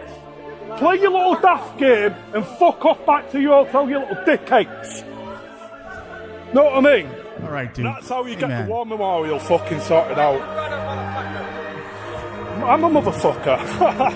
Come here, come on, come. You see it? Bitches, bro. Stay off the fucking war memorial. They think they're men, but the little girls with little penises, we fuck all to them. Shit eggs, mate. Shit eggs. Fucking love it. All right. You push these people too far, and you're bound to get a few. They've driven the life out of so many of the Muslim or British men. That wasn't worthy of applause, Double D. But yeah, you're going to get a few that are finally starting to fight back, and you're seeing like Tommy Robinson, kind of leading the charge. So I'm all for it. Start telling these fucking savages who came over on a rowboat like 2 years ago and now think they own the country, that they can fuck off. And my plan. I'd be like St. Patrick's, didn't he drive the snakes out of Scotland? Yes. Yeah, I'd drive these guys over the cliffs of Dover. Better have a boat there. Hope you got a boat or you can swim. Those people aren't good at swimming. Push them all right to the cliffs. Yeah, Ireland, not Scotland. Close enough. It's an island. Close enough. There, hey. Close enough. They speak English. They speak good English. Yeah, we're at 46% versus 54%. Vanille's winning. Looks like they won. Show's over. Show's over? They Vanilla won. Yep. And that's without the toppings. No toppings, straight vanilla. I tell you what, a good vanilla is. It's a good. Yeah, I have nothing wrong with vanilla. Yeah. I like chocolate more. I think as a kid you like chocolate a lot more, and then when you get to be older, you start to see the the beauty of the simplicity of vanilla. Plus, you can't have like a like if you want a sundae, you can't have like a chocolate ice cream sundae. It's got to be vanilla, Yes. so it can reflect the flavor. All right. Well, guys, thank you so much. You guys were very generous tonight. I hope you enjoyed the show. Sorry about the technical issues. I didn't notice that the sync was off on the Dungeon Dudes. Maybe it was a blessing. Yeah, maybe. Maybe we'll watch the Himbos. You can see Omega Jones, Crit Bard, playing with a bunch of other gay men in a live play. Oh, gosh. I'm just saying. Maybe next week. Thank you, Joe. And best chat anywhere thanks for a lot, sure. guys. Thank you very much. Absolutely. Check out Double D where tomorrow night? Yeah, over. I'll be talking with Ryan. He says he has a banger video we can EFAP. So Nerdcognito on Rumble. Not going to do it on my channel. I've been going live too much on my channel, so I don't want to wear out my welcome to you guys. But if you want to go over there, please do. I'll shout it out on X too. Yep. Thank you, Cliff. Yep. If you guys want a T-shirt, reach out. Yes. Reach out to me, and we'll get things rolling. Yeah, thank you, Rogan, for taking the bull by the horns there. And you can see the email up there. I have it on both screens. rogangosh1@gmail.com. So please, if you are interested, Rogan's, he's, like I said, he's taking the bull by the horns here, but there's still a relative, is it like 20? Is it $20? $20. That is pretty much cost, by the way. I told Rogan, I'm like, look, 25, there's $25 t-shirts everywhere now. It's a good, comfortable T-shirt. Yep. Good, comfortable t-shirt. And he said, no, he's like, to make the design last longer, wash it inside out and hang dry. There you go. Yep. I always do that. Yep. Is the pull For a dog other whistle. laundry tips. Yeah. Yep. Chomp chomp. Good to see you here, Shark. Yeah, I wanted a Thivan. Yeah, I didn't realize that. I promise it wasn't I don't have to code. I don't have to code anything or dog whistle anything. I will tell you exactly what's on my mind, Thivan. But yeah, guess that's why I kind of like vanilla later in life. All right, guys. Any last words, boys? I want everyone to have a good night. I'm going to get some chocolate on the way home. Some ice cream. Where do you get that at on the way home? Country Fair. Do they have a Wegmans? Oh, they have an ice cream. Yeah. They have an ice cream bar, or like just like ice cream. Ice cream. Oh, yeah. When I go get ice cream now, I want to go get like a cone or a sundae in the summer. It seems best. Too late for that though. Okay. What flavor are you getting, Rogan? Chocolate. Okay. Chocolate marshmallow. With Oreos. Okay. All right, guys. Yep. Take care. And I'll give you some music on the way out here. Yep. Crazy mouse indeed. Yep. All right. Love you guys. Like I said, I'll be on Nerdcognito tomorrow. And we'll talk soon. Thanks Two again, requests, Dio or the car wash? Why not both? Why not both?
Stay the fuck out of black people business. Stay the fuck out of black people business. Stay the fuck out of black people business. Black people business. Black people business. Stay the fuck out of black people business. Stay the fuck out of black people.